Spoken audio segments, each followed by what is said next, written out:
प्रेम से बोलो श्री उमापति महादेव की जय.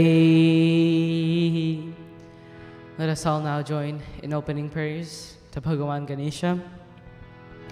Om Vakratunda Mahakaya Suryakoti Samaprabha Nirvighanam Kuru me Devam Sarvakaryeshu Sarvadam Gajananam Bhutaganadisevitam Kapitajambo Phalacharubhakshinam Umasutam Shokavinashakarakam Namami Vighaneshwar Pada Pankajam. Om Pranamya Shirasa Devam Gauriputram Vinayekam Bhaktavasam Smare Nityam Ayuhu Kamartha Siddhaye. Prathamam Vakratundam cha Ekadantam Dvitiyakam Dvitiyam Krishna Pingaksham Gajavakram Chaturtakam Lambodaram Panchamam cha Shashtam Vikatameva cha Saptamam Vignaranjendram Dhumravarnam tathashtamam Navamam bhalachandram cha Dashamam tu vinayakam Ekadasham ganapatim Dvadasham tu gajananam Dvadashaitani namani Trisanyam yahapate naraha Nacha vignam bhayam tasyam sarvasiddhim karam prabhu. Vidyarthi labhate vidyam dhanarthi labhate dhanam putrarthi labhate putram moksharthi labhate gatim. Japeta ganapati stotram shadbhilamase palam labhet. Samvatsarena siddhim cha lavate naste samchayam. Ashtabhyo brahmanebhyascha likitvaya samarpayim. Tasya vidyat bhavet sarva ganeshasya prasidhataham. Prem se bolo Shri Ganapati Bhagavan ki jai. And of course, we dedicate prayers to Bhagavan Shiva, who is the ruler of this day, who is Someshwar, the Lord of Somavar, where his energies are the most present and the most pure. Let us all join in prayers. Om Vande Devam Umapatim Suragurum Vande Jagat Karanam Vande Pannagabhushanam Mrigadharam Vande Pashunam Patim Vande Surya Shashanka Vahrinayanam Vande Mukunda Priyam Vande Bhaktajanashrayam Shavaridam Vande Shivam Shankaram Shantan Padamasanastam Shashidharamukutam Panchavakram Trinetram Shulam Vajram Chagatkam Parashubhabhayadam Dakshinange Mahantam Nagam Pasham Chagantadamurukasahitam Chakusham Vamabhage Nanalankara-yuttam Spatikamalnibham Parvati Sham Namami. Prem se bolo Shri Umapati Mahadeva ki jai. Now let us all join in the Shri Shivaji Chalisa 40 verses dedicated to the glory of Bhagavan Shiva. Let us all join. Jai Ganesh Girija Suvan Mangala Mula Sujana Kahat Yodhya Dasatum Dehu Abhay Vardanam Jai Girijapati Deen Dayala Sada Karat Santana Pratipala Bhal Chandrama Sohatani Ke Kanan Kundal Nagapani Ke Ang Gaur Sir Ganga Bahaye Vande Mala Tan Char Lagaye Vastra Kal Vangam Par Sohe छवि को देख नाग मुनि मोहे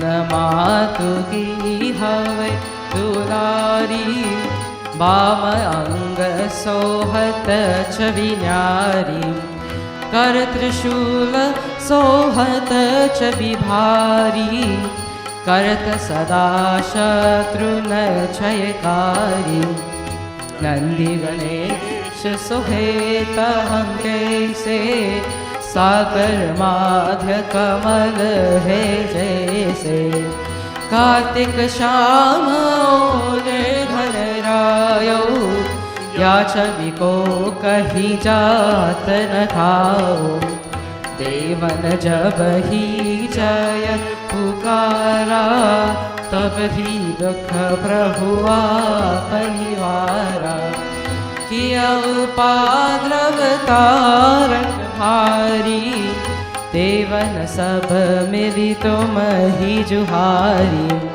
करत शरानन आप पथायो लवनिमेष महामारी गिरायो आप जलंधर असुर संहारा सुयश तुम्हारा विदित संसारा त्रिपुरासुर सन युद्ध मचाई सब ही कृपा कर वीर बचाई किया तप ही भागीरथ भारी पूर्व प्रत्येघतास पुरारी तनि नमहन तुम सम को नाही सेवक स्तुति करत सदाई वेद नाम महिमा तब गाई अखथ अनादि भेद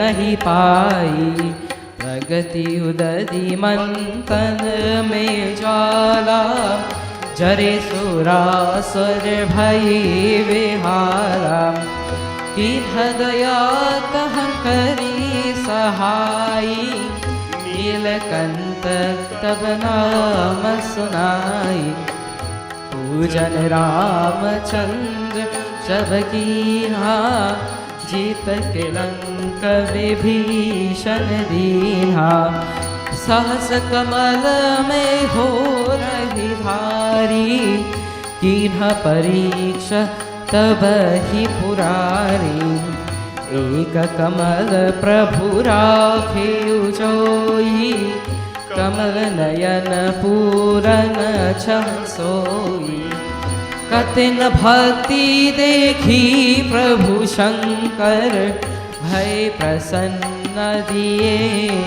चितवर जय जय जय अनंत अविनाशी करत कृपा सबकी घटवासी दुष्ट सकल नित मोहि सतावे भ्रमत रहे मोहि चैन न आवे त्राहि त्राहि मैं नाथ पुकारो यही अवसर मोहियानी उबारो मात ले त्रिशूल शत्रु न को मारो संकट से मोहियानी उबारो मात पिता भ्राता सब कोई, संकट में पूछत नहीं कोई। स्वामी एक है आस तुम्हारी, अयहरहु अभ संकट भारी। धन निर्धन को देत सदा ही, जो खोई जाचे वो फल पाई। स्तुति के ही विधि करो तुम्हारी, क्षमहु नाथ अब चूक हमारी। शंकर हो संकट के नाशन, विघ्न विनाशन मंगल कारण। योगी अति मुनि ध्यान लगावे, नारद शारद शीश नवावे। नमो नमो जय नमो शिवाय, सुर ब्रह्मादिक पारण पाया। जो यह पात करे मन लाई, तापर होत है शंभु सहाई। या जो कोई हो अधिकारी, पात करे सो पावन हारी। पुत्रहीन इच्छा कर कोई, निश्चय शिव प्रसाद ते होई। पंडित त्रयोदशी को लावे, ध्यान पूर्वक होम करावे। त्रयोदशी व्रत करे हमेशा, तन नहीं ताके रहे कलेसा। धूप दीप नैवेद्य चढ़ावे, शंकर सन्मुख पाठ सुनावे। जन्म जन्म के पावन सावे, अंतवास शिवपुर में आवे। कहे अयोध्या आस तुम्हारी, जान सकल दुख हर हमारी। ओम नमः शिवाय, ओम नमः शिवाय, ओम नमः शिवाय, ओम नमः शिवाय, ओम नमः शिवाय, ओम नमः शिवाय, ओम नमः शिवाय, ओम नमः शिवाय, ओम नमः शिवाय, ओम नमः शिवाय, ओम नमः शिवाय, ओम नमः शिवाय। नित्य नेम कर प्रातहि, पात करो 40। तुम मेरी मानो कामना, पूर्ण कीन कल्याण। उमापति महादेव की जय। Now let us all join in the Shri Rudrashtakam, Rudra Ashtakam. 8 verses dedicated to the glory of Bhagavan Vishnu. Let us all join together as we sing the Maharudrashtakam.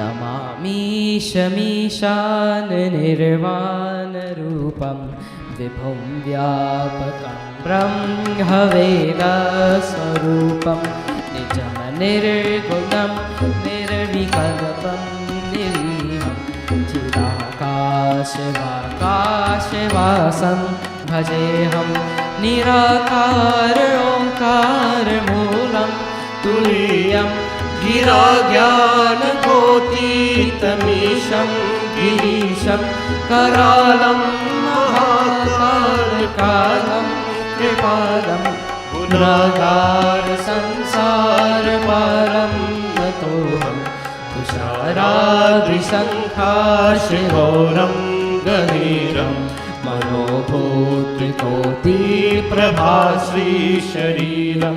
सुरनमौलिकल्लोलनीचारुगङ्गा दशतभागभालेन्दुकन्ते भुजङ्गा चलत्कन्दलं भ्रूसुनेत्रं कृशालं प्रसन्नाननं नीलकण्ठं दयालं मृगाधीशचर्मं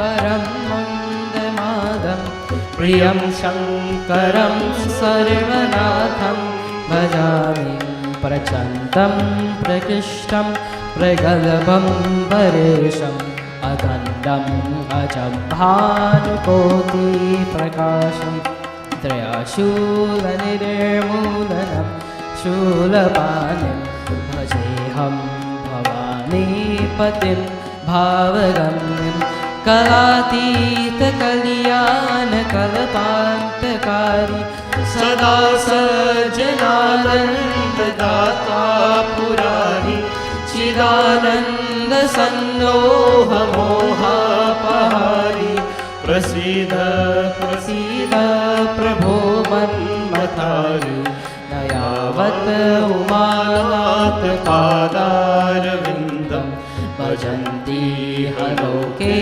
परे वा नराणं न तावत् सुखं शान्तिसन्तापनाशम् प्रसीद प्रभो सर्वभूतादिवासं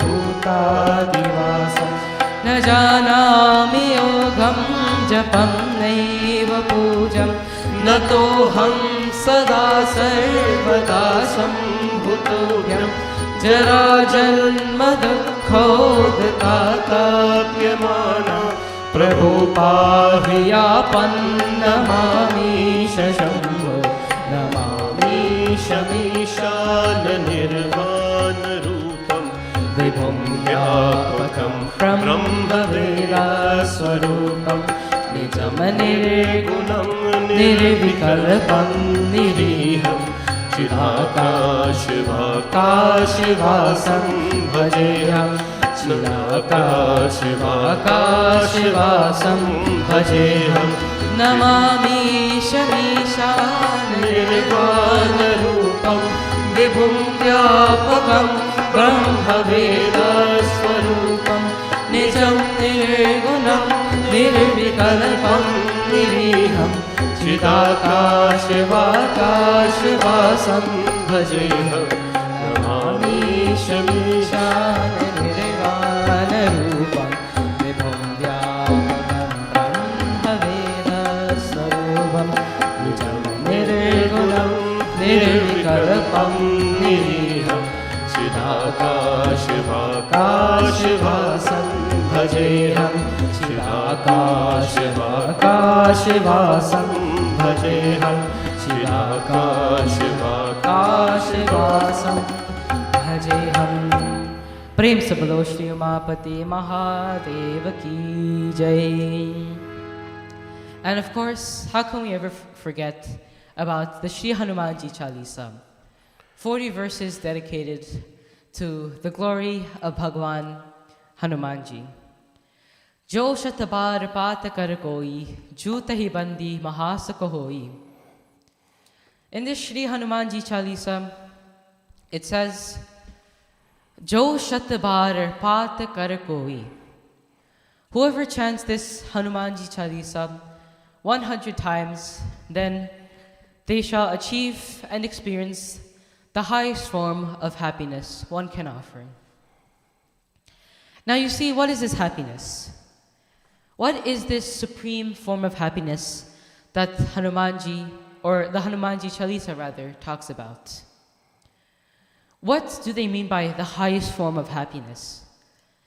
Does it mean that no matter what we do, no matter how bad things are in life, no matter how bad things may seem, no matter how sad we may be, we will always remain happy? Is this what this means? Does it mean that even when there are global crises around the world, even when families are in grief, they are in troubles, they are in worry, when people are dying, does this mean that we will still remain happy at all times?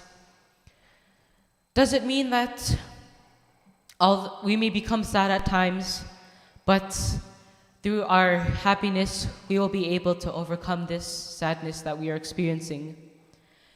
Does it mean that we will be able to be happy in any circumstance whatsoever? Well, in the Hanumanji Chalisa, Jo Shatabar Patakar Koi Juta Hi Bandi Mahasukh Hoi. Mahasukh. This Mahasukh, this great happiness. In our scriptures, it says, Santosham Param Sukham. Santosham, or Santosh. This word Santosh, it means contentment. Param Sukham. Param means the greatest, and Sukham means to be happy or happiness. So when we take all of these three things and we put them all together, we put it into one phrase that is so simple, one phrase that can be said by anyone and can be understood by anyone. We get Santosham Param Sukham. Contentment is the highest form of happiness. Meaning that we may not have many things materially. We may not possess things materially. We may not have all the fancy gadgets, all the fancy bells and whistles, all the fancy things that make people happy, that make people pleased, that make people satisfied. Although we may not have these physical things, we still remain happy with whatever we have. We still remain content with whatever we have. One person may have, or one child may have the most fanciest toy that they play around with, that they show off on other people. They have this one toy that they think is better than all of other children's toys.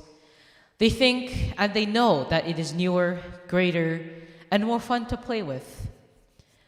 And many of the other children may be jealous. They may envy that person. They may be like, oh man, I really want that toy. It's so cool. It's so special. That child looks so happy with it. They look like nothing can ever make them sad as long as they have that toy. But there's always that one child who will say, yes, this person may have this one very special toy. It has the bells and whistles that all the kids want these days. It has all the cool features. It has all the cool technologies, all the cool buttons, all of the things that'll make it seem new and improved. Well, only for a newer version to come out in the couple months later. They will say, yes, it has all of these great things, but I am happy with mine.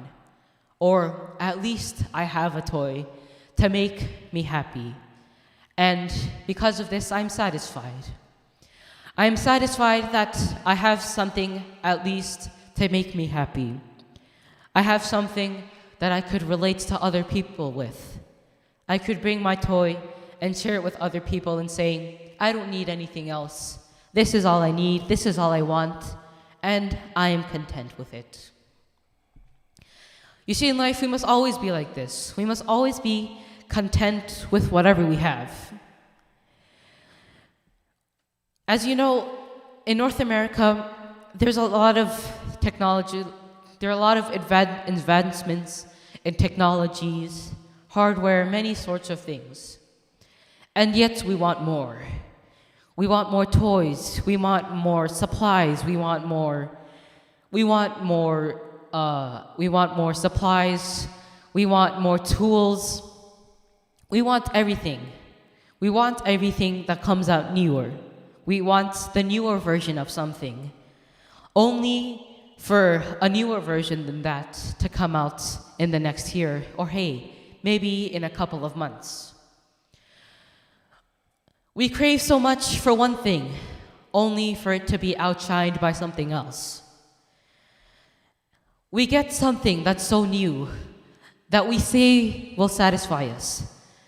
We go up to our parents and we say we want something, and we say we'll never ask back for something ever again. We say that this will satisfy us. We say that this is all we need and this is enough for us. This is all we want. This is all we will ever need because this is what I will be happy with. Only for a newer version to come out. And then once again, we will go back to our parents and say that, oh, I want the newer version because it has better features. It's more compatible with other things. You see, in life, we are never really content. We are never really satisfied with one thing. We are never content. We have one thing, and out comes another thing, and we just want to get it immediately because it seems like the best thing in the world. But in reality, this should not be the case. Instead, we should use what we have. We should use what we have and then make the best use with it. You know, there's a term called jerry-rigging. And you basically fix something with the tools you have laying around. You don't buy unnecessary expensive tools. You need to buy more expensive tools from the hardware store. You just use what you have and you just make it work. And also we've been chanting this Hanumanji Chalisa for 2 nights, for 2 times a day most of the time, rather. So let us all pray that as we sing this Hanumanji Chalisa, let us be content with what we have. Let us remain happy with all that we have. And let us not crave more, because all that we need in life is Bhagwan. All that we need in life is the name and the feet of Bhagwan. Because once we have that, we do not need anything else. Because once you have God, then you have everything. Let us all join together.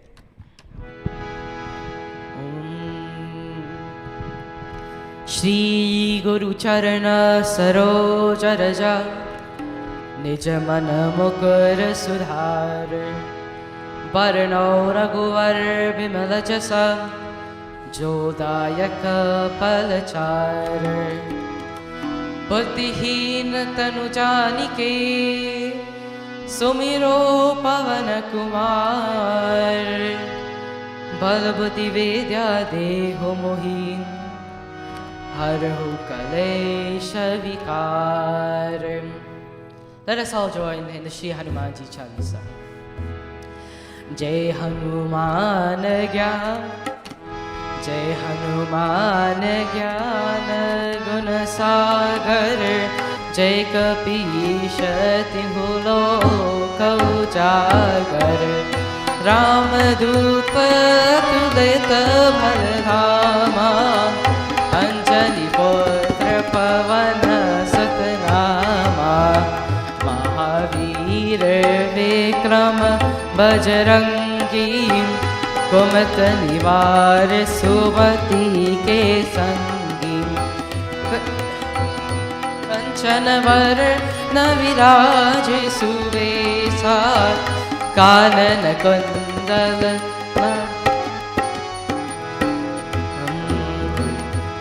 भद्र और ध्वजा विराजे, कान्हे मूज जनेऊ साजे, शंकर सुवन केसरी नंदन, तेज प्रताप महाजगवंदन, विद्यावान गुणी अति चातुर, राम काज करिबे को आतुर, प्रभु चरित सुनिबे को रसिया, राम लखन सीता मन बसिया, सूक्ष्म रूप धरि सियहि दिखावा, विकट रूप धरि लंक जरावा, भीम रूप धरि असुर संहारे, रामचंद्र के काज सवारे, लाय वन लखन जियाए, श्री रघुवीर हर्ष उर लाए, रघुपति की नहीं बहुत बधाई, तुम मम प्रिया भरत संहारे, सहस बदल तुम्हरो यश गावे, अस कहि श्रीपति कंत लगावे, सनकादिक ब्रह्मादि मुनीसा, नारद सारद सहित ईसा, यम कुबेर दिक्पाल जहाते, कहि कोविद कहि सके कहाते, तुम उपकार सुग्रीव ही कीन्हा, राम मिलाए राज पर दीन्हा, तुम्हरो मंत्र विभीषण माना, लंकेश्वर भय सब जग जाना, युग सहस्र योजन पर भानु, लील्योताहि मधुर फल जानु, प्रभु मुद्रिका मेरी मुख माही, जल्दी लांगी के अचरज नाही, दुर्गम काज जगत के जेते, सुगम अनुग्रह तुम्हारे तेरे, राम दुआरे तुम रखवारे, होतन आज्ञा बिन पैसारे, सब सुकल है तुम्हारी शरणा, तुम रक्षक काहो को धरना, आपन तेज तेज संहारो आपे, तीनों लोक हाकते कापे, भूत पिशाच निकट नहीं आवे, महावीर जब नाम सुनावे, नासै रोग हरे सब पीरा, जपत निरंतर हनुमत वीरा, संकट से हनुमान छुड़ावे, मन क्रम वचन ध्यान जो लावे, सब पर राम तपस्वी राजा, तिनके काज सकल तुम साजा, और मनोरथ जो कोई लावे, तासु अमित जीवन फल पावे, चारों युग परताप तुम्हारा, है पर सिद्धि जगत उजियारा, साधु संत के तुम रखवारे, असुर निकंदन राम दुलारे, अष्ट सिद्धि नवनिधि के दाता, असबर दीन जानकी माता, राम रसायन तुम्हारे पासा, सदा रहो रघुपति के दासा, तुम्हारे भजन राम को भावे, जन्म जन्म के दुख बिसरावे, अंत काल रघुवर पुर जाई, जहाँ जन्म हरि भक्त कहाई, और देवता चित नगर ही, हनुमत से ही सर्व सुख करही, संकट कटे मिटे सब पीरा, जो सुमिरे हनुमत बलवीरा, जय जय जय हनुमान गोसाई, कृपा करो गुरुदेव की नाई, जो शत बार पात कर कोई, जो कहीं बन महासुख होई, जो यह पर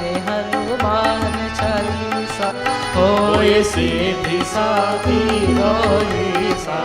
तुलसीदास सदा हरि चेरा कीजे नाथ हृदय महादेव कीजे नाथ हृदय महादेव कीजे नाथ हृदय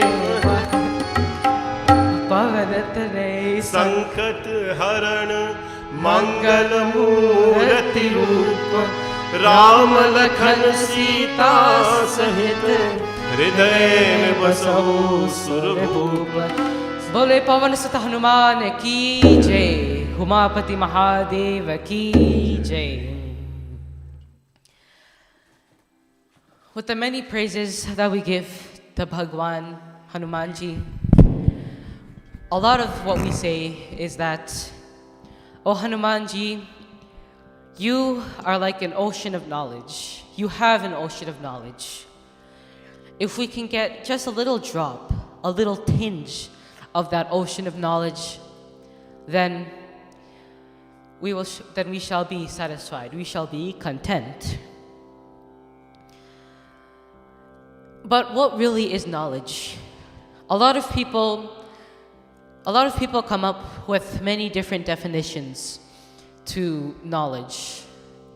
They say that they have lots of knowledge. They have retained so much knowledge over all of the years in their existence. They say that, oh, I have more knowledge than you, or you can learn from me. Here is some knowledge. Here is some knowledge. You need knowledge, knowledge, knowledge, knowledge all over the place. But is there a proper definition to knowledge? Can the dictionary say one thing and like the real meaning be other? What is the real meaning of knowledge? Is knowledge just what we learn in school? Is it what we see in media? You know, a lot of the times in these days, a lot of children, they think that they have more knowledge than their parents. They think that they have ascended far superior. They are more smarter, more intelligent. They have more knowledge than their parents. They think that they don't know my parents don't know anything. They think that the parents don't know anything.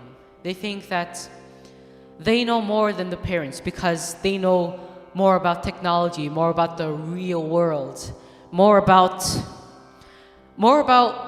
the world outside of their home, more about the world in general, more about media, more about social media, websites, technology, all these different types of things, all these different types of media. We think that because we know so much, because of technology, because of all these resources, websites, all of these things, we think that we know more than our parents. We think that just because our parents or elder ones don't know anything about technology or anything about that, or just anything else in general about life, about growing up, about problems. We often say, or people often say to their parents, you don't know what I'm going through. You don't know what I'm feeling. You have no idea what I'm going through. They think that the parents have never experienced any of what they are experiencing, when in fact they know everything. They know everything what is in your mind. They know you like they're the back of your. They know everything. They know everything about you. And they know everything. They know about life. They know about changes in life. They have more knowledge than you. They have been through exactly what you have been through. whenever we say to them, you have no idea what I'm experiencing, that is not the case at all, because they have experienced life in the fullest. Back to knowledge. Knowledge, it goes beyond what is written on the chalkboards in the classroom. It goes beyond the certificates that we receive. You see, gaining a certificate and claiming that you have gained knowledge, that's not the case. You have not really gained knowledge. We are told that what we learn is knowledge. We are told that knowledge is power. We are told that since knowledge is power, we can use that knowledge to become superior to others. But in fact, knowledge is not what we learn, but it is the ability to take what we learn and apply it to our daily lives. You see, when we are in school and we are studying something, we're studying a certain subject. It could be math, science, language, art, all of these different subjects that we study in school. We read the textbooks, we complete assignments, and then the test comes. Once the test comes, or as a matter of fact, before the test comes, we gather up all of our notes, we gather up all of the things that we have learned, and we study. We study and study and study. We cram everything that we learned in that unit so that we shall get a good mark on that test. We make sure that we remember every single little detail, every single little bit of information, so that we shall get the best mark that we can on that test, so that we can get that 100 out of 100, so we can get that 100%, so we can get that good grade on our report card. We can get that A+. So after you perform the test, you get that A+ that you really wanted, that you worked so hard for. And you're satisfied with that mark. But what happens after that? Instead of retaining and remembering all of the information that you have learned in that subject, instead, what do? In most cases, we forget all of it because we think that we don't need it anymore because we did the test. And after the test, we don't need that information because all we need is for that good grade to be written on our report card. For it to have a good mark on our report card so that we shall be satisfied. When in fact, that should not be the case. Because what's gonna happen later? The following year, when you're gonna do a review or maybe expand on that subject. It could be algebra, it could be math, anything. But remember, you did not retain that information that you studied and you worked so hard to remember for. You did not retain any of it. You just forgot it after you performed that test. Instead of remembering it, you just forgot it.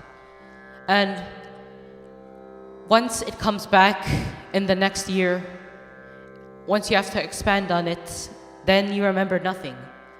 Then the teacher has to go back through the entire unit, slow down everything, and then finally you begin the new part or the new session of that unit. You see, that is not knowledge. Knowledge is when we can take the information that we have learned and not only study it, not only remember it only for the test, but to remember it, and not only to remember it, but to apply it in our day-to-day lives. Let's take something as simple as, math. We learn about numbers in the earliest grade, in kindergarten, for those in North America. in kindergarten, or in other countries or continents. So in kindergarten, we learn about numbers. We learn that there are different numbers, and each number is a different quantity. We have 1, 2, 3, 4, 5, an infinite amount of numbers. Numbers keep going on and on and on. And at first, we think that, oh, numbers are just useless. I only use numbers in school. I don't need these numbers. Numbers, I only use them in school. I only do addition and subtraction in school. I only do multiplication and division in school. I only do algebra in school. We think that we do, as we're young, we only think that numbers are only for school. We only learn these things in school. We only use these things in school.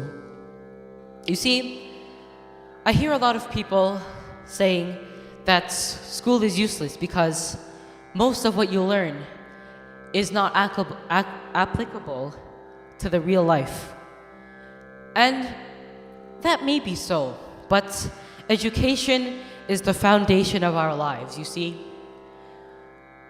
Without education, then let's say you don't go to school at all. You're not homeschooled. You don't learn anything, period. You don't learn anything. You don't learn anything in school. You don't learn anything school related. You don't learn anything, you just carry on with life. Well, what would happen? Many people think that, oh, that's fine, I could just carry on with the world because I don't need anything. We don't use anything in school. Well, okay.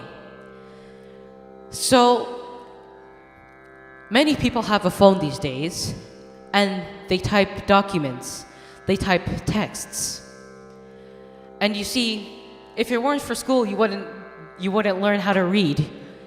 If it weren't for school, you'd be thinking that you'd be learning a bunch of gibberish. You'd open up your phone and you'd be like, I have no idea what I'm reading. You may think that we don't need anything in school. Let's take English or language class for an example. In English, we learn communication. We learn how to communicate with others. We learn how to write reports. We learn how to write book reports. We learn how to write persuasive essays. We learn how to write, or we do reports on many different things. We write stories. We learn about terms in speech like similes and metaphors, comparing two things. And if we don't learn any of these things, then our vocabulary will just be blank. We will not have anything in our, mental dictionary. Whenever we'll try to describe something, that right word that we are looking for, that right word, it will not come to grasp. We use writing in so many different ways in life. As pundits, we write kathas, we write different messages. In the real life world, let's say you're applying for a job. Well, you have to write your resume. You have to persuade your boss why you think you are qualified for that job. You have to persuade whoever you have to persuade why you are worthy. You have to say why you are better than everyone else who is going to audition or apply for that job. And if you don't go to school, you may learn how to read without going to school, that's fine. But if you don't have the vocabulary, if you don't have certain things, you see, in school, one of the things that we do is persuasive essays, and we basically have to write something that will convince others. If we don't use that to write our job application or a resume, then our boss is just gonna take us like a joke. They're gonna think that we don't know anything. They're gonna think that we are just an uneducated person. They're gonna think that this person has not put in enough work to even qualify for this job. And you see, this is knowledge. Knowledge is where we can take what we have learned in schools, what we have learned, what our parents have taught us, what other people have taught us, as long as it is good, and apply it to our daily lives, where we can take what we have learned and apply it in our everyday lives, where we can use it to help us get jobs, to help us make money, to help others. You see, all of this education, all of this knowledge that we've accumulated over all of these years, it's all useless. It all goes to waste if we can't use it to help others. There's no point of putting so many years of hard work and dedication into learning and remembering and retaining all this information if we can't use it for good, if we can't share it with others, if we can't use it for a good purpose that not only will help us, but shall help each others. As pundits, we should never use our education, our studying, our knowledge.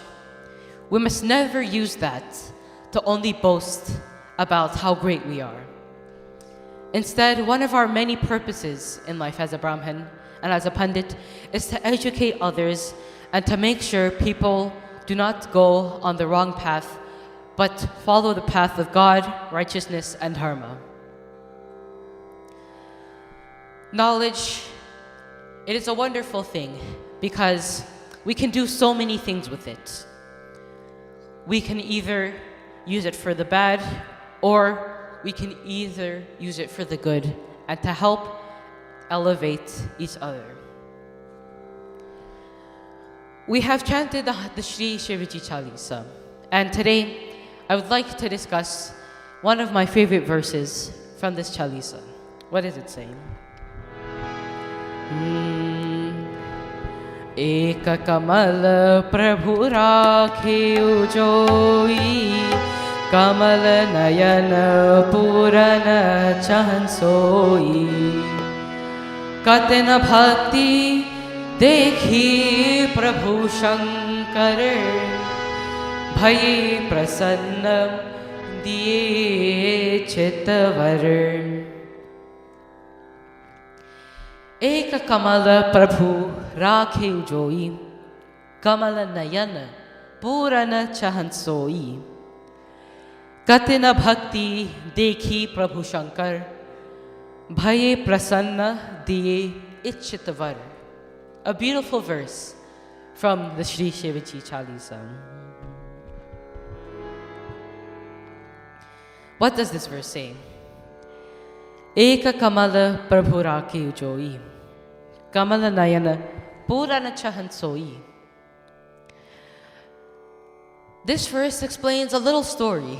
You see, Bhagavan Vishnu was performing puja to Bhagavan Shiva, which I'm sure every one of you do. In fact, Monday is a very special day dedicated to Bhagavan Shiva, as you all know. So why not take the time to discuss a story dedicated to the puja and to the worship of Bhagavan Shiva. Bhagavan Vishnu was performing puja to Bhagavan Shiva. And one of the many things that we can offer to Bhagavan Shiva, one of the many things that we can chant, is the Shri Shiva Sahasranam, which is the 1008 names of Bhagavan Vishnu. Of Bhagavan Shiva, rather. And every year during Shivratri at the mandir, while it was open, we would always chant the 1008 names of Bhagavan Shiva. And for each name, we'd offer one lotus flower.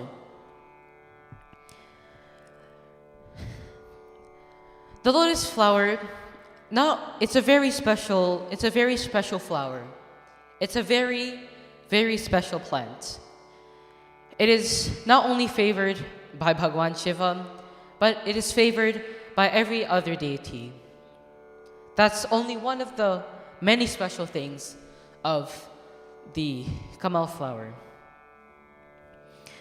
So, why is this lotus flower so special? Well, not only is it beautiful physically, but it brings a very beautiful message that I'd love to share with you all. And I'm sure you've heard me say this many times. So, where do you think the lotus flower grows? Where do you think it grows? Does it grow in a fancy garden? Does it grow in our backyard?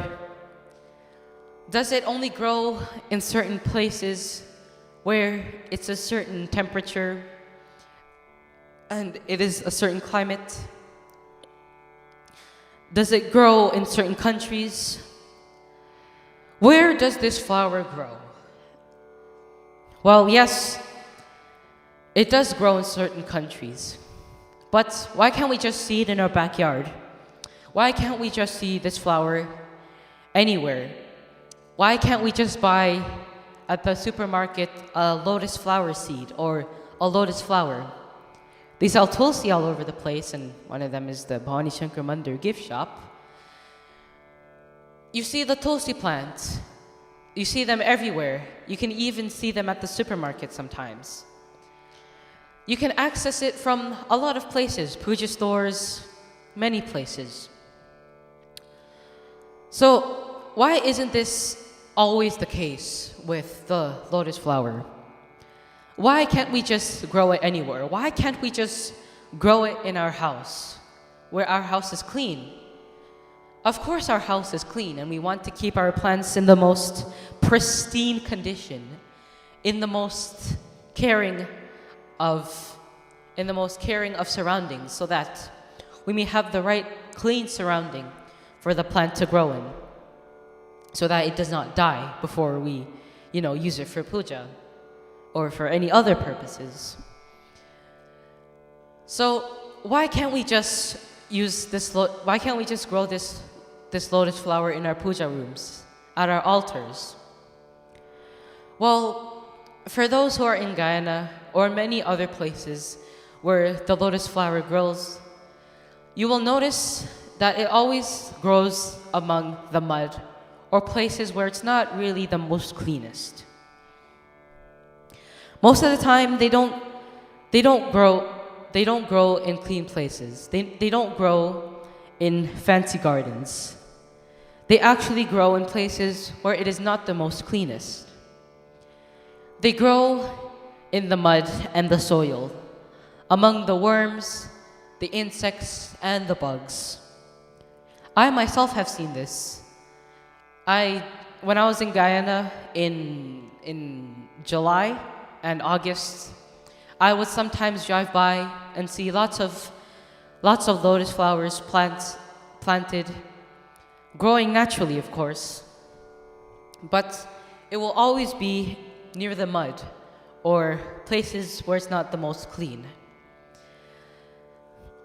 And this is the most extraordinary, in my opinion, this is the most extraordinary thing about the lotus flower.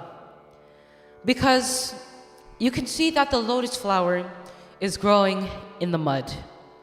We see that it grows in the most unclean places, and yet it retains its purity and its beauty. It retains its vibrant, natural pink color. It does not die because of its surroundings. In fact, if you take a lotus flower and you try to make it grow, I know my father, Paniharas, has told you many times, if you try to take a lotus flower, you take it from an unclean place and you transport it to a cleaner place where it's much, cleaner, in our opinion, then it will cease to grow and it will most likely die. And even though the lotus flower grows in the mud among the worms, among the insects, among the many dirty or gross things that we may consider to be gross. Although it grows in these certain types of places, it still remains its purity and most of all its beauty. It retains its beautiful natural color. It does not become dirty. It does not become stained. If anything, it adds beauty to its surroundings. It adds beauty to what we considered to be unclean. And here's an example that I'm sure most of you can relate to. Here's an example to really simplify what I'm trying to say. So, someone is walking, or you may be walking in a mall, which would now be closed because of what's going on in the world. You would be walking in a mall or a place where it'd be really crowded and there's lots of noise. It could be the supermarket. It could be maybe even at school, in the hallways. You know, in the school that I go to, there's a rule where you can't wear headphones or earplugs, or you can't listen to music in the hallway because you may be called by a teacher or something, and if you can't hear them, then you're in a lot of trouble. When you're listening to the music with your headphones, you can't hear anything in your surroundings. You may be at the supermarket, at school, in the hallways, somewhere where it's extremely crowded and noisy. Somewhere where there's lots of noise, lots of distractions, lots of sounds, smells, lots of things that will try to distract you, and instead of keeping you focused, it will try to distract you and drive you away from your task that you're trying to complete. Like in school, for example, we're doing our assignment, we're doing it work, but it's like we're thinking of something else. And all things that we are thinking about, it all goes away because we just think of that one thing that really seems to catch our attention the most, that isn't schoolwork. So you're walking and people are talking to each other. They're being bothered about each other. They are shouting at each other. They're fighting with each other. They may be quarreling with each other, laughing with each other, talking to each other with happiness, sadness, anger, all of these different things, except for you, because you have your secret weapon, which is your headphones. Your fancy noise-canceling headphones that'll cancel out all of the noises happening around you, and you will only hear whatever you're listening to. Whether it be music, a podcast, anything, a video, watching a video, something to take your mind off of your surroundings. Something that will take your mind off of everything that is happening around you. When we are working and listening to music, when we are doing the chores, when we are sweeping, when we are vacuuming, when we are taking out the trash, it all seems to go by completely quickly when we are listening to music. When we are cooking in the morning and we play some bhajans on the speaker, and everything seems to go away. Everything seems to not be present there. All that exists is you and whatever bhajan you are listening to. And all of a sudden your work is done because all this time you are paying attention to whatever you are listening to, and it all goes by quickly in an instant. And you see, we must be like this. We must not be affected by our surroundings. When we are cooking or doing other chores, there may be lots of noises or lots of things to try to distract us from our path, to try to sidetrack us from completing our task. But we must always stay dedicated to completing the task. Get your work done so that you may enjoy the pleasures afterwards.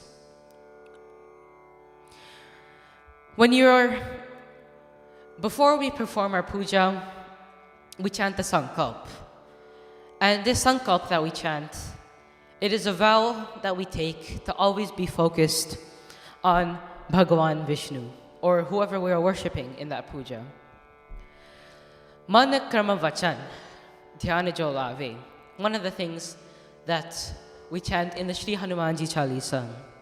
Man, our thoughts. Kram, our actions. Vachan, our speech. It should all be directed to our puja and to Bhagwan. Bhagwan has to be like the music that we are listening to.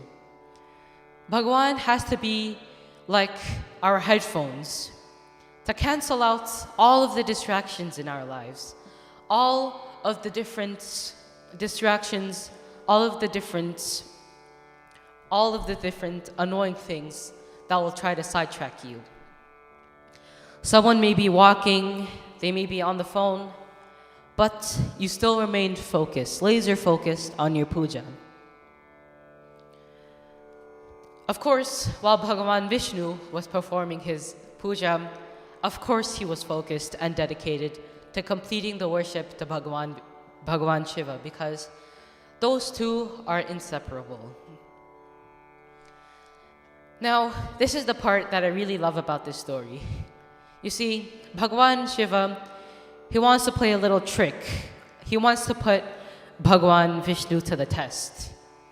He really wants to see how devoted Bhagavan Vishnu is. He wants to see how much or what lengths Bhagavan Vishnu will go to, or whatever shall he do in desperate times to complete his puja. Bhagavan Shiva wants to know this. He wants to test Bhagavan Vishnu. He wants to test his devotion. And so what does he do? He quickly and quietly sneaks to Bhagavan Vishnu and steals one of the flowers, one of the lotus flowers. You see, Bhagavan Vishnu, he was doing the Shivaji Sahasranam, and for each name that he would call, for each name that he would chant, he would offer one flower at a time, one lotus flower at a time. And remember the lotus flower, because I'll come to that in a bit. So Bhagavan Vishnu comes and he steals a flower, and he does so successfully. So Bhagavan Vishnu is offering Om Sthiraye Namaha, Om Sthanave Namaha, all these different names, all these 1,008 names he is chanting. And one by one, he finally comes to the last name of Bhagavan Vishnu, of Bhagavan Shiva rather. He comes to the last name. And so, as he is about to reach for the flower, he reaches, but he feels nothing. He just feels the ground. He turns around and he realizes that there is no flower. He realizes that there is no flower. He realizes that it has disappeared and that it is not there anymore. And so he starts to panic. He starts to worry. He starts to realize that he does not have the flower. And so what does he do? He starts looking and looking here, there, and everywhere. He starts to look for the flower that is now missing. So finally, he gives up. He gives up and he thinks of a solution. He's thinking and he comes up with a solution. What is his solution? Well, here is the solution. And it is in the prayer that we chant almost every night of Shanti Satsangh. What is this prayer? Lakshmi Kantam Kamalanayanam Yogi Vidyanagamyam Bandi Vishnu Bhavabhaya Haram Sarvaloke Kanartam. what does Bhagavan Vishnu do? Well, he has one tool in his artillery, one tool that he shall use that shall complete his puja and shall satisfy him. Lakshmi Kantam Kamalanayanam. Kamalanayanam. He has the eyes of the lotus flower. He has the eyes of the lotus flower, you see?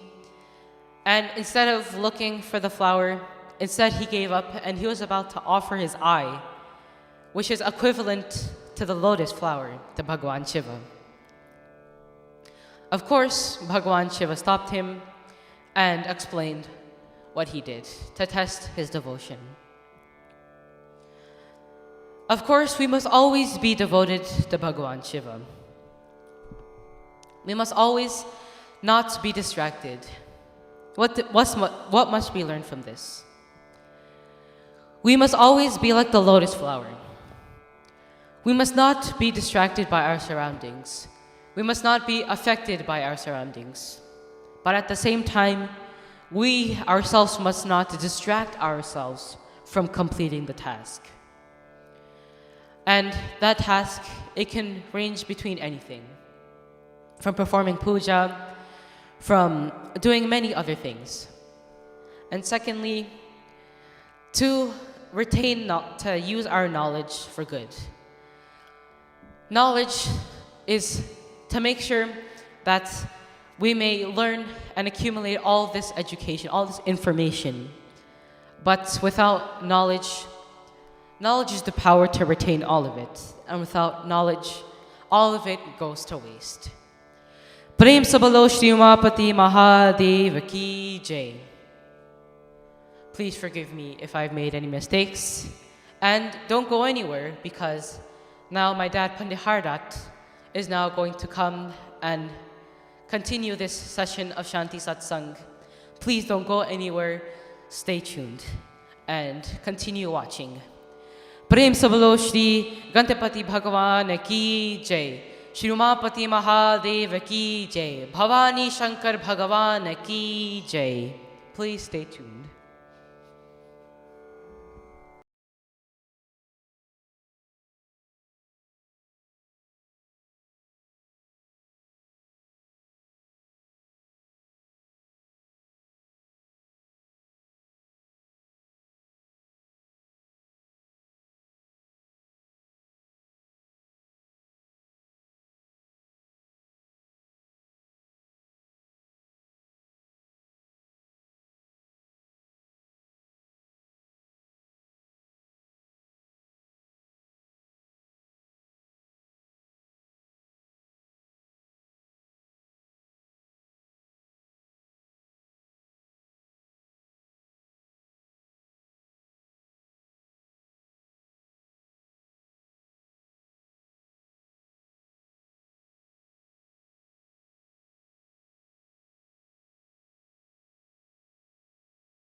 बोले उमापति महादेव की जय। कर्पूर गौरम करुणावतारम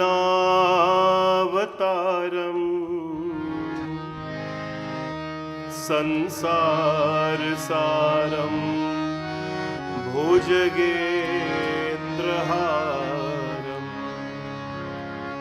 सदा वसन्तं हृदयारविन्दे भवं भवानी सहितं नमामि। भवं भवानी सहितं नमामि। बोले Ramaapati Mahadeva ki Jai. My pranam to all of you for joining us, and thank you for joining us in Shanti Satsangh today. Well, there's so much that was discussed. Of course, I will not be adding any of our katha, because Pandit Bhuvan, I think, did a really wonderful job speaking so eloquently on topics of our dharma, on Shivji Tattva, devotion to Bhagwan Shiv. Today, I want to acknowledge our sponsors, friends. I want to sincerely thank our dear sister Nadia Singh for being one of our sponsors today. Always very supportive to our cause and to our traditions, our culture, in whatever we do here. She is giving thanks today to all her family, extended family, to everyone who has treated her well, not as in-laws and extended family, but more so as family. And giving gratitude in life is extremely important, because it shows, that you appreciate the blessings that were given to you by so many. So thank you, Nadia, and God bless you at all times for always thinking and extending your gratitude to others and your love for us as well. Today as well is in loving memory of parents Balwantya Itwaru. So the parents Balwantya Itwaru Khemraj, Basil Khemraj, brother Mawaharan Khemraj, sister Shobha Khemraj, and these, of course, well wishes, memorial come from all the children and siblings, Ramrup, Sohan Ram, Mohan Ram, Ramjas, Dindyal, Shobi, Sati, Sunita, Lilauti, and all other family members who are thinking about the passing of their beloved ones. So many folks have passed away in this family, and they are taking the time today to remember their beloved ones. May Bhagwan Shivji on this very beautiful day shower blessings and abundance on all the Pitris and ancestors who have passed away. And we'll dedicate a song in their memory today to make a connection to the divine. Bhagwan bless all of them. Today as well, our dear Auntie Chan, she becomes a sponsor as well of Shanti Satsangh. It is public knowledge, Auntie Chan, Tara or Dolly Lal, her mom, you know this if you're on social media, has been tested positive for COVID-19. She is the elderly Mata or mother in our community, very devoted, firm faith, spiritual, always guided by her Creator. And she is in the hospital fighting this virus. And we pray and ask that Bhagwan Shivji sends the Lord Bhagwan, who is the Nagadevata Trahima Pahima, who controls the poison, who allows poison not to dwell in others but in himself. May he send healing energies to Mataji Chan, Auntie Chan, and may her smile be once again there with us, and may she there be again with her daughter once again, Tara, in her home to join in family times and prayers. So this donation actually came from Auntie Chan. She is in the hospital, but has, of course, has afforded us the opportunity to receive her gratitude while she's there. May Bhagwanji bless her. We'll have 2 bhajans, my friends, and then we have an exciting tribute tonight. We're going to have a little question and answer session, where a Q&A, where you get to type your questions. Of course, we'll not answer each and every question, but we'll take a few for discussion. Interesting ones, to get you going. So this song is dedicated to our second sponsors today.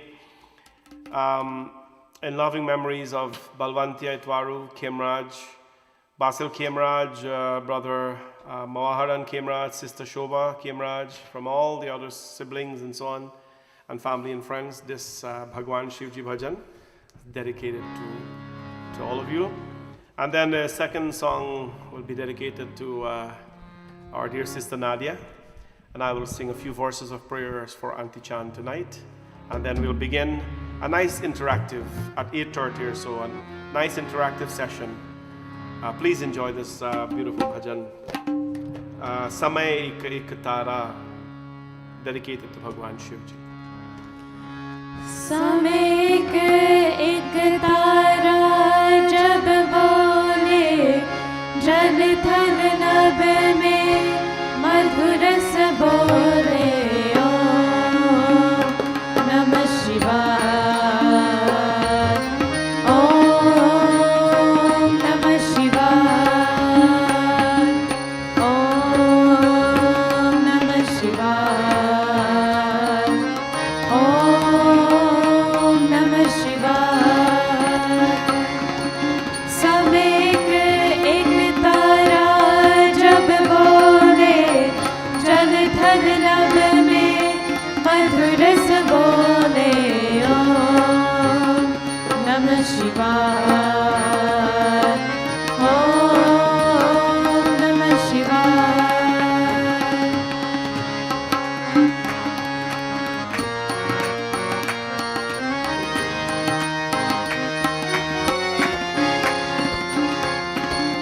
जग के दुख संताप मनवा जब तुझको कर पाए मोह माया के जूते बंधन जब तुझको हर पाए जपना मुख से होले होले ओम नमः शिवाय ओम नमः शिवाय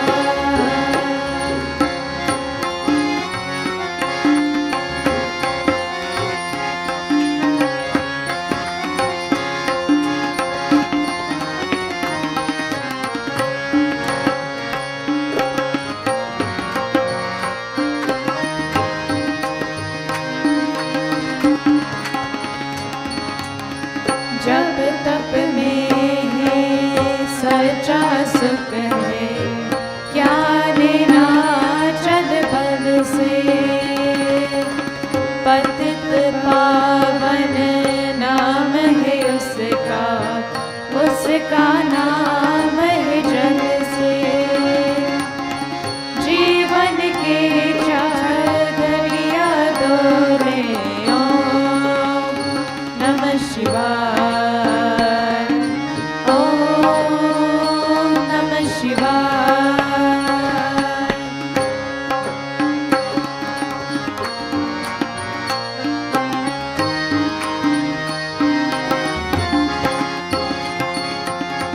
कर्म ही सच्चा ज्ञान योग है कर्म ही कर जीवन में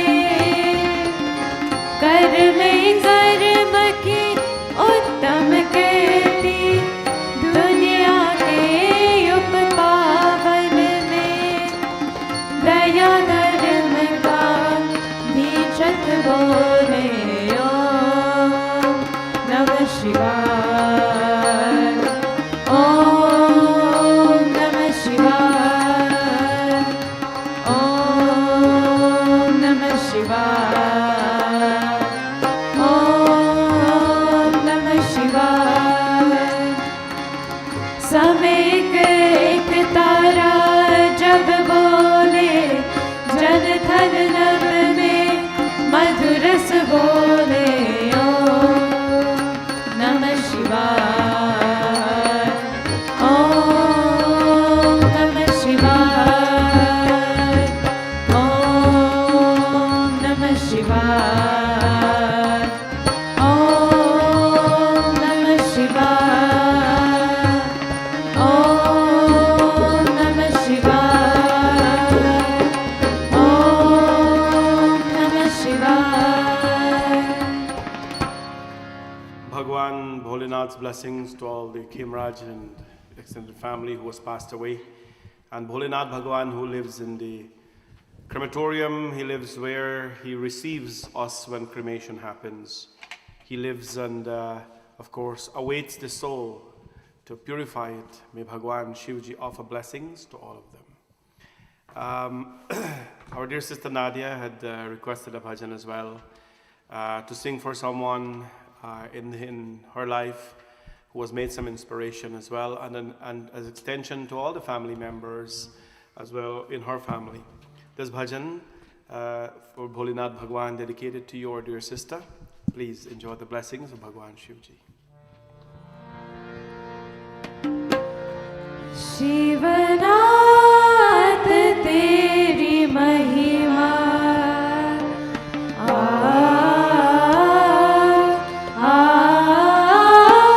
शिवनाथ तेरी महिमा जब तीन लोक गाए शिवनाथ तेरी महिमा जब तीन लोक गाए नाचे धरा गगन तो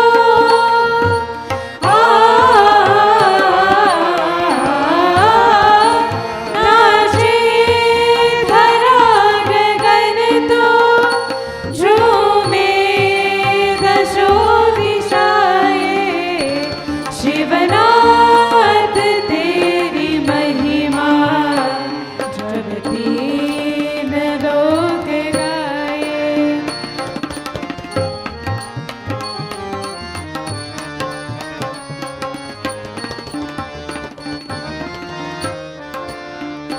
तू देव सबसे न्यारा तुझको नमन हमारा तू देव सबसे न्यारा तुझको नमन हमारा लाई है तेरे द्वारे दर्शन की कामनाएं शिवनाथ तेरी महिमा शिवनाथ तेरी महिमा पंछी पवन सुनाए नाचे धरा गगन तो झूमे दसो दिशाएं शिवनाथ तेरी महिमा जब तीन लोक गाए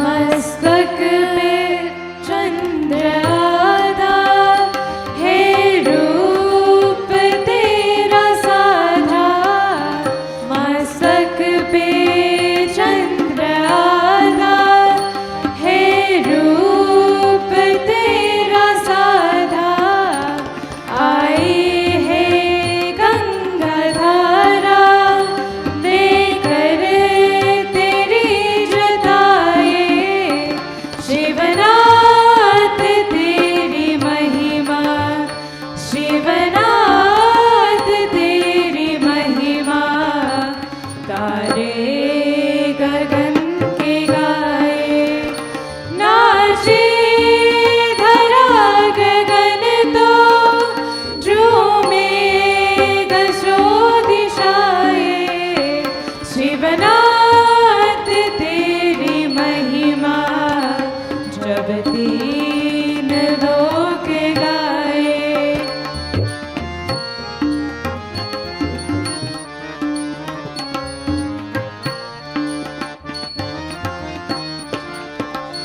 हे प्रेम की सुध भी हे रूप चंद्र का भी हे प्रेम की सुध भी हे रूप चंद्र का भी हो नीलकंठ वाले कैसे तुझे रिझाए शिव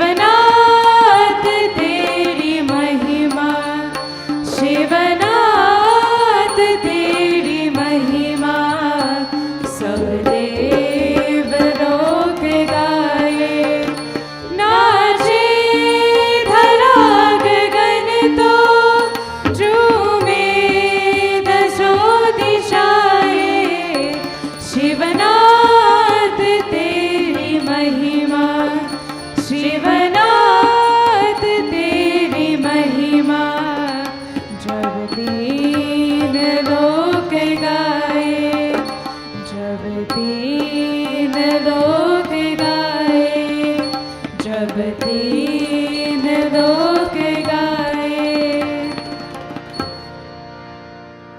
शिवनाथ तेरी महिमा जब तीन लोक गाही.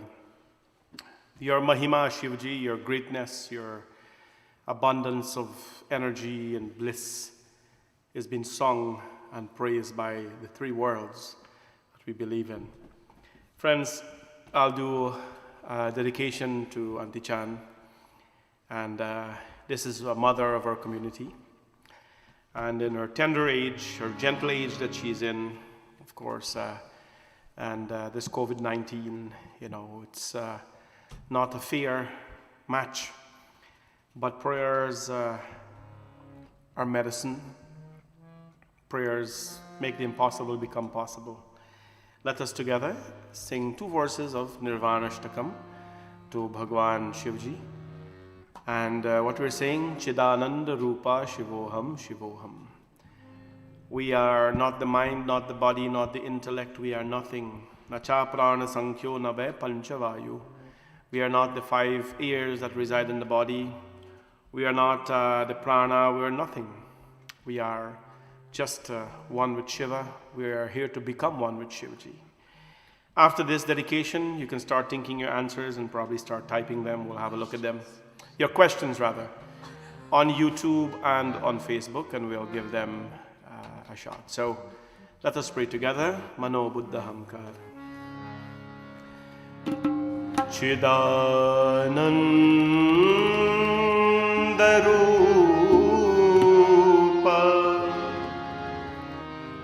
Shivoham Shivoham Chidananda Rupa Shivoham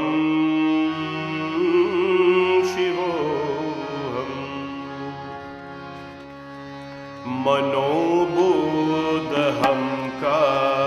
चित्तानिनाहं न चाश्रोत जिह्वे न चाघ्राणनेत्रे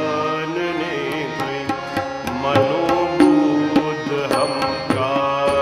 चित्तानिनाहं न चाश्रोत जिह्वे न चाघ्राणनेत्रे न चाव्योम भूमिर्न तेजो न वायु चिदानंद रूपा शिवोहम शिवोहम चिदानंद रूपा शिवोहम शिवोहम चिदानंद रूपा शिवोहम शिवोहम चिदानंद रूपा शिवोहम शिवोहम चिदानंद रूपा शिवोहम शिवोहम चिदानंद रूपा शिवोहम शिवोहम न चा प्राण संख्यो न वै पंचवायु न वा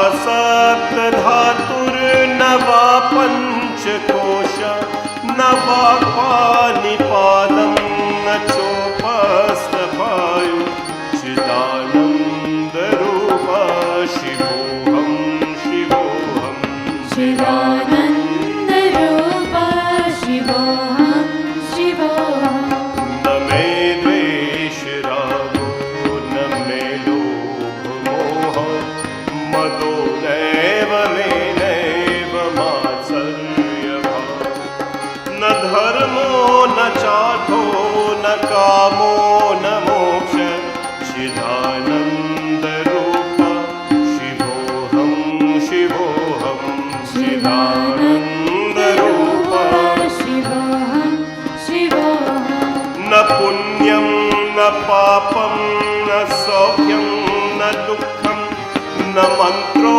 न तीर्थं न वेदा न यज्ञम् अहं भोजनं नैव भोजं न भोग चिदानंद रूपा शिवोहम शिवोहम चिदानंद रूपा शिवोहम शिवोहम चिदानंद रूपा शिवोहम शिवोहम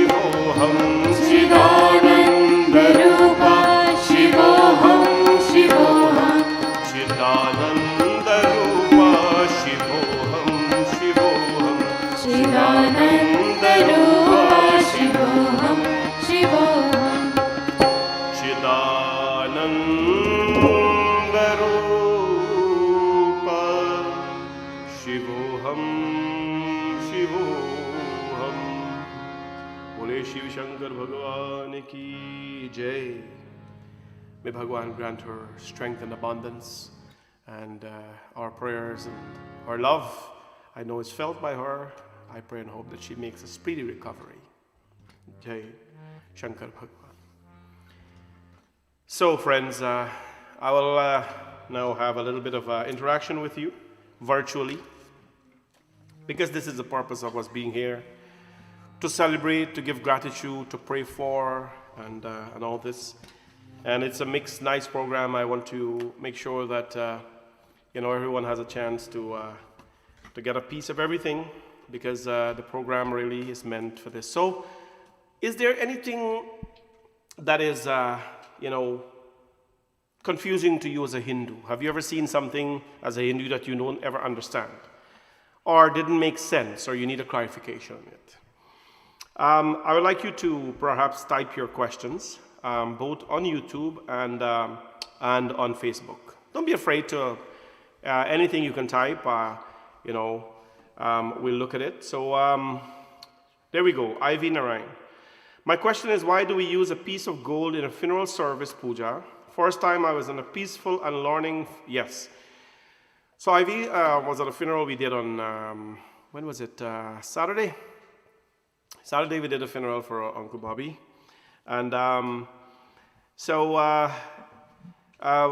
it was the most peaceful funeral I have ever conducted ever. So what happened, when someone dies, it is actually 5 pieces of gold. It is 5 pieces of gold that we put. And the 5 pieces of gold are placed in the 5 entry points of prana. So remember, the body has 5 breaths or 5 air that goes in and out of the body. Prana, apana, vyana, udana, samana. Through the mouth, through the nostrils, and through the genitals. And so the 5 pieces of gold are placed at this piece. It is said that where breath enters and exits, that is called the seat of the prana. And what we do is put pieces of gold there at the time of death to honor the prana which serve the body as such. That's pretty much why we put the 5 pieces of gold in funeral ceremonies. So good question there, Ivy. Let me see what else we have. Yes, Auntie Leela, the book on Surdas, this one here is in Hindi and it's in English as well. You can take a copy of it there, and you can get that. So let's see what else question we have here. Lakshmi Punai. My question is, at a funeral, is flowers okay to be put in the casket? Flowers is okay to be put in the casket. RT on the body is usually not recommended, because RT is done on a living live object, not the dead. What is the difference between 2 Ekadashi Vrat? That's a very good question. So 2 Ekadashi occurs 11 days after the new moon, and then when the new moon occurs, the next fortnight will go for 2 weeks, and the next Ekadashi will be 11 days after the full moon. So it's 11 days after the new moon and 11 days after the full moon, because the Hindu month has 2 fortnights, the dark half and the bright half. Both of them are, of course, extremely auspicious. Lalita Singh, Panditji, why can't we do puja when someone dies until 1 year? Excellent question. Not only puja you can't do. You can't party, you can't go to reception, you can't celebrate, you can't have a Christmas drink, you can't have that kind of stuff. It's not only puja. It's a lot of things as well. Because I tell you what, people find a lot of reasons not to pray. The minute them chachi, ke uncle, ke picnin, ke grandpa, somebody far, far, far died in the family, Panditji, me can't pray no more because somebody died. Well, you can pray anytime, but you cannot celebrate every time. Learn this today. What happens when someone in your direct lineage dies? Means if you're in a family and your father, and your chacha or direct impact, especially in the home, pass away, the first year is for mourning. The first year the soul goes through, It's stages to get to Paramatma. And during that time, it is meant for you to tone down your celebratory stages of life and allow the soul to dwell, and to go peacefully. When there is a party and all this kind of thing, it is not great for the sadhana that you're performing. It is not great for the sadhana that you're performing. You're supposed to be not in sorrows and mourn and cry today, oh, daddy died or mommy died or cousin died. No. It's not meant for that.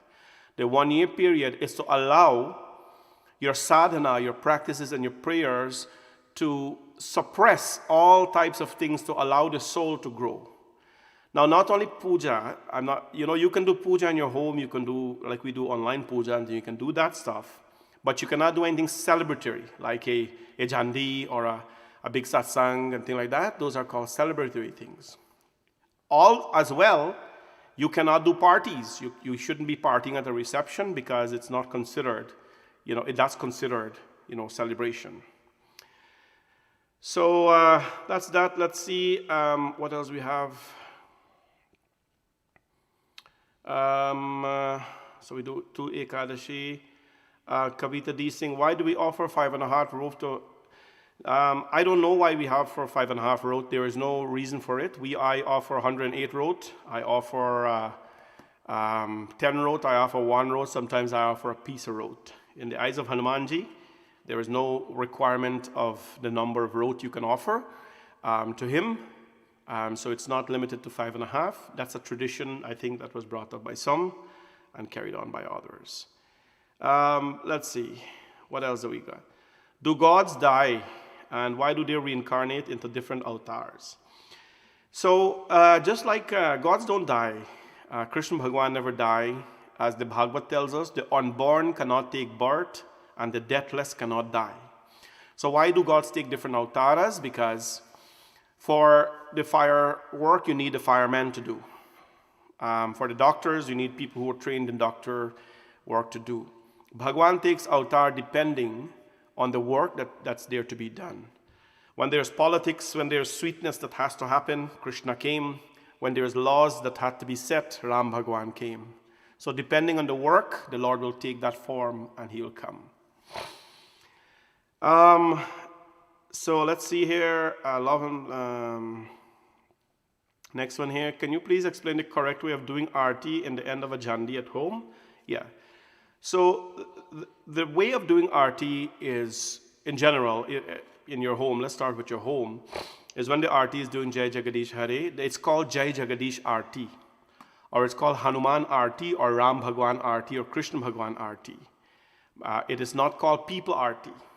Understand this. I am not a fan of that, and as a matter of fact, if you're doing Jai Jagadish Arti and you're arting Bhagwan, that's awesome. The minute you start to go around and arting everybody that you invited, that is no longer Jai Jagadish Arti. That is people arti. And of course, we don't have an arti for people. So the proper way of doing it is to stay at your altar and do your arti. That is how you do arti to God. You have your elders, mother, father, and things like that, or your priest. Arti is done that way. It is never recommended for you to be distracted from the altar and to arti everyone. You can stand up one place and pass the arti, but not to everyone. That is not why arti is meant or is designed. Why do some 12-day and some 13-day? So we explain this every Pitrupaksha of the temple. The 12-day ceremony is when all the pindas should be done. So 10-day, 10 pindas, 12-day, 16 pindas are done. Only the pindas. And on the 13th day, the Gita is usually done. 2 days, one day the 16th pinda, the 12th day, and the 13th day, the Gita is done. On the 13th day at 12 noon, the soul begins the journey towards, its course. That is according to Garud Puran. So why do we do 12 and why do some do 13? Because for convenience-wise, people cannot do, jobs and all that. They cannot do 2 days, so they put it all in 1 day, either a 12 day or 13 day. This has nothing to do with caste or lineage or anything like that. I'd recommend you, if you want to do 1 day puja, either a 12 or 13, do the 13-day puja, because that's the day the soul, goes. During this COVID period, funeral is detained. when do we start counting in order to do Shraddh? So you always start counting after cremation is finished. So I did a cremation this morning, for example, Monday morning. So the first day will be Tuesday, because you cannot count today. You have to count today to tomorrow, that's 1, then the next day is 2, and so on. You should never ever count from the time the person dies. Here's why. Suppose now the person died and, for 10 days or 12 days, you can't get a cremation home to cremate the body. What will happen? Are you going to do the 12-day or 13-day while they are still not cremated as yet? Right? So cremation has to happen, and after cremation happens, then is when you start counting, the day after. Let me see. Are there any rules on how women should worship Hanumanji? The only requirement for worshiping Hanumanji is bhakti. As long as women have bhakti as well, no requirement. Because of COVID, we couldn't do a funeral. The body was disposed of by the hospital. What will happen to that soul? This is an excellent question. And I get this question every single day from folks in New York, New Jersey, and elsewhere. Because they can't do a funeral. So what happens at that point in time, my friends? You know what happens? If a funeral ceremony cannot be done, your soul will have to be dependent now, truly, on the karmas that was performed by that soul. It's an amazing question. Because the body, you can't do a funeral rite and send off the body and all that kind of stuff, right? So the body will not, the 5 pindas are not, 6 pindas are not done. So the body relies solely upon the karmas. However, what I advise people to do, Garud Puran tells you this actually, that in the absence of a body, you can actually make an effigy. This thing is written in the books, by the way. So let's say somebody died in the forest, they got born or they lost some in jungle or the mountain, some avalanche came down and you can't find the body. What are you going to do? You can actually do, Garud Puran says you can make an effigy of the body, you can burn it, and you can do a Shraddh by themselves. In Canada and America, for example, if you can't be there to do the funeral rites physically, you can actually do the pujas at home. You can have a Panditji do a puja by Zoom, the 6 pindas by Zoom, right? But something should be done. And I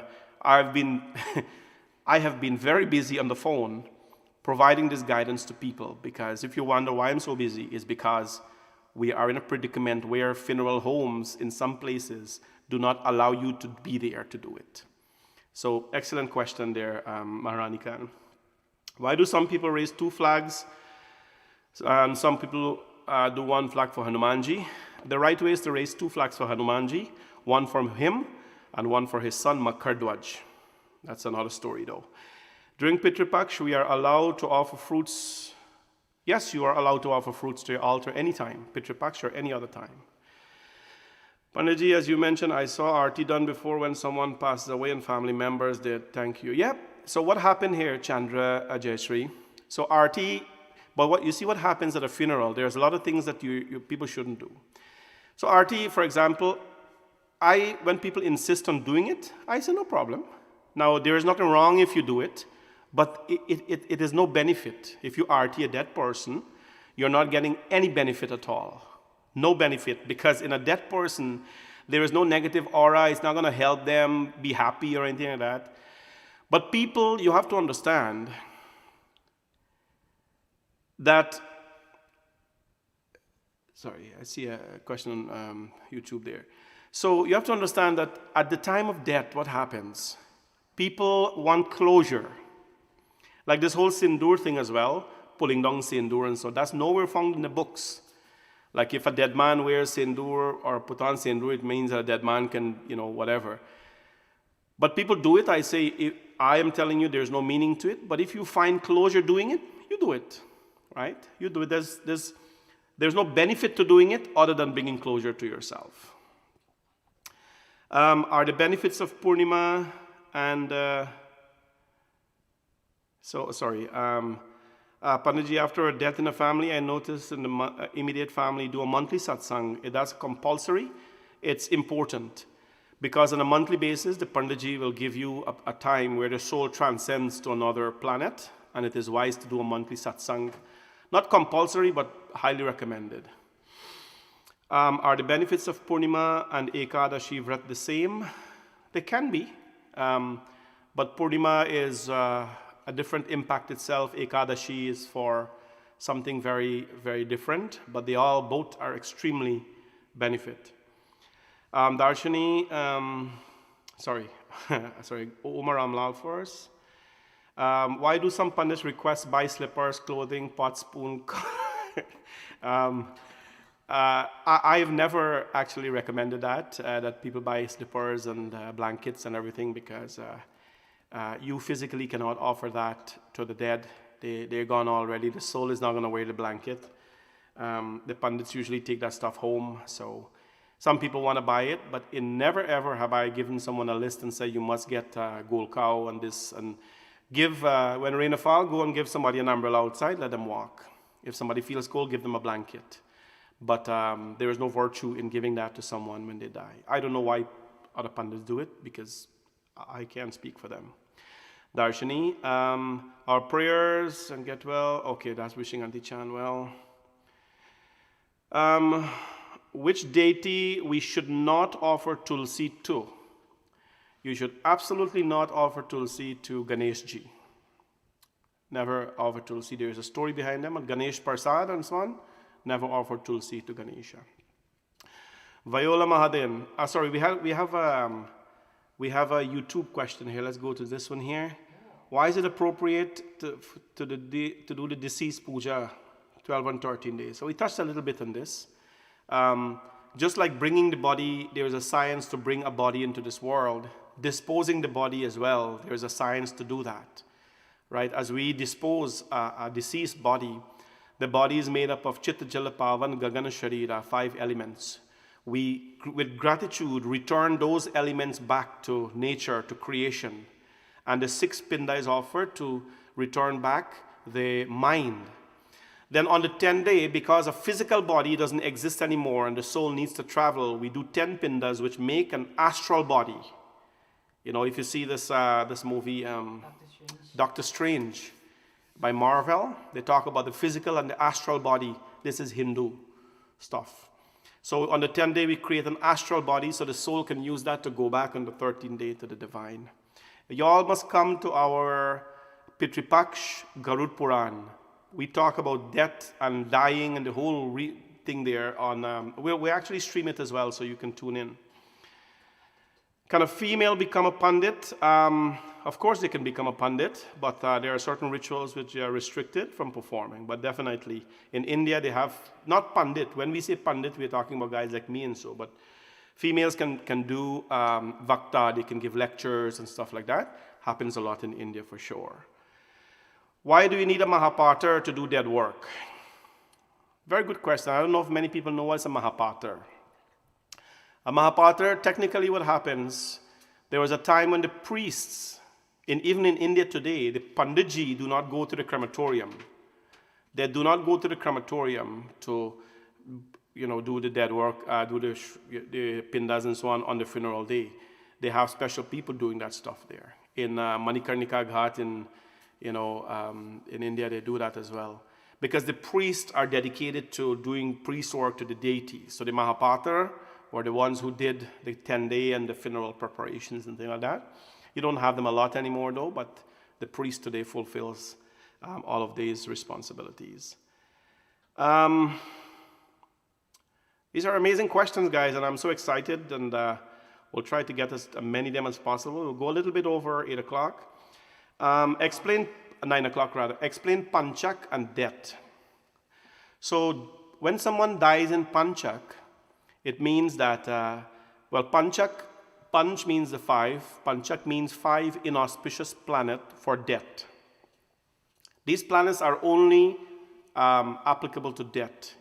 You can actually do other things in Panchak, but if someone dies in Panchak, there are 5 inauspicious planets when they're present. They suppress the soul, from making its journey and have negative impacts on the soul's, journey. So what happened? A Panchak Shanti Puja is done. The Panditji prepares 5 dolls. We did it this morning actually. 5 dolls, like cotton dolls, And the Panchak Shanti Puja is done to them, the 5 planets, to appease them and to ask them to, suppress their energies so that the soul can have a good passing. There's nothing wrong in dying in Panchak. People are scared about mama, somebody in Panchak, 5 body from the village got dead and all this kind of stuff. Don't buy that nonsense. There's nothing wrong in dying in Panchak. If at all, there's so much puja that is done in a Panchak funeral. So that's what Panchak pretty much is. Counting starts on the day of the cremation or the next day. It starts on the next day. So here's why it starts on the next day. I addressed this earlier. When you cremate today, 10 pindas have to be done each day on a ghat. They call it dash ghat. So you can't do, when 6 pindas done today, cremate the body. As of tomorrow, you start 1 pinda, the next day 2 pinda. So tomorrow will be the first day if cremation is actually today. This is how the text actually put it. Do people die in bad planet? There is no such thing as bad planet. Every planet is good. They have just some negative effects. Can a woman blow a shank? Bhavani Shankar Mandir? I think they mean a shank. I think you meant a shank, Janet Singh. So I assume you mean a shank. Can a woman blow a shank? So women are not permitted to blow the shank. And I need to clarify this because our dharma does not obviously distinguish, between praying. But praying is not, blowing a shank is not part of that. So why a woman is not allowed to blow a shank? The shank, the shell that we blow, the conch, that is actually the bone of someone called Shankachud, who was married to Vrinda, Mahalakshmi. So that is one of the forms of Mahalakshmi.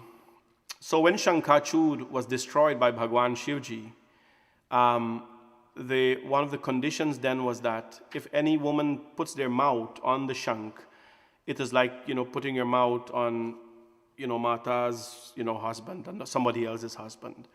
So it is not auspicious for a woman to blow a shank. But this is not, has nothing to do with gender equality, and so please understand this. It is not about that. Nandini Janki, can only son do Shraddh work for the mom or dad? What if you don't have a son and you only have a daughter? It's a good question. So if parents are there and they don't have a son and they have a daughter and the parents die, who does the Shraddh? So the scriptures recommend that a male does the Shraddh, but in the absence of a male, a female can actually perform the Shraddh. By the way, I did that on Saturday as well, where the husband passed away and the only person they have to do it is the wife. So she sat and she did the Shraddh. There's a story with Mata Sita on this. When Raja Dashrath had passed away, the monthly pindas were happening. And Bhagwan Ram was late one day to do the pinda. And so Mata Sita took a fruit and she made a pinda and she offered it to Dashrath. And a hand came out of the ground and accepted the pinda. So in circumstances where there isn't a male, a female can do it. Alrighty, so let's see here. Jai Ho. Panditji, when a person dies, does the soul knows? Oh, the soul is the only one that knows when you die. Afterward, everybody finds out because the soul never dies. Nainam chindanti shastrani, nainam dahati pavaka. The soul is never dead. Let's see here. What about buying a cow when someone passes away? Buying a cow when someone passes away. You can give dan, but do not go poor giving dan. Right? Do not go poor giving dan. You have to do good karmas when you're alive, people. Please. God does not want to be bribed with a cow. Yamraj is not going to be bribed with a cow and some gold cow or sell slippers and things like that. You have to do good when you're alive. Buy slippers for people when they're alive. Rubber slippers, Inamata, I love rubber slippers. But buy that for people when they're alive, give when they're alive, give blanket and some when they're alive. That's pretty much what you have to know. Our tradition today is being misled by, buy little black dal for Shani and grass will be over. It's not that. Dolly Singh, a husband and wife is doing puja and the husband arti his wife. According to our Hindu traditions, no. And it's nothing about gender equality again, because it is not common for a husband to RT a wife. Our scriptures have told us that, in fact, that it's something we have to be careful with, because in the time we live in, we quickly run on that gender thing, why men are superior than women. Gosh, no, men are way far from being superior than women. As a matter of fact, in our tradition, they are at the bottom of the totem pole, men, because the wife is responsible for the tradition, the dharma, the culture, and everything else.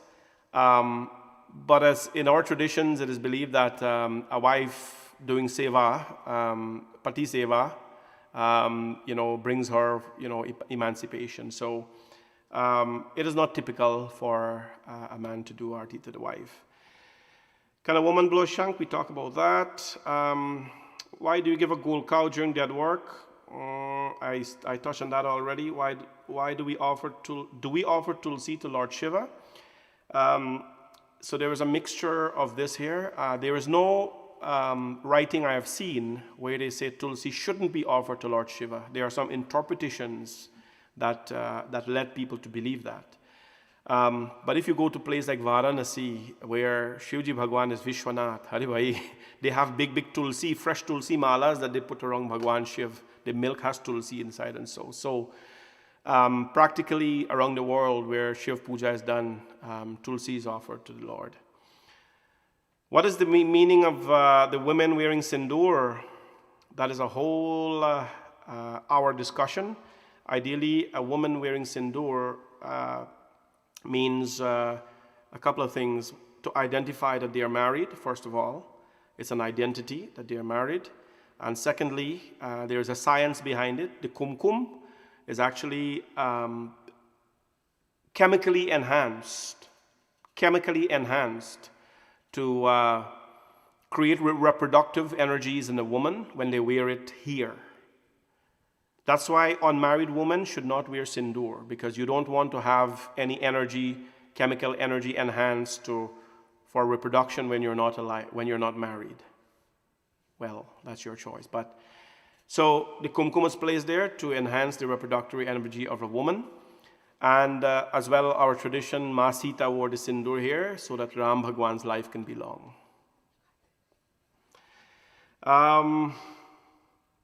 Lots of beautiful question here. Lots of beautiful question here. Let me see. Anita got that right. We always, I don't tell people to buy slippers and umbrella and thing. Let me see here. Any other questions?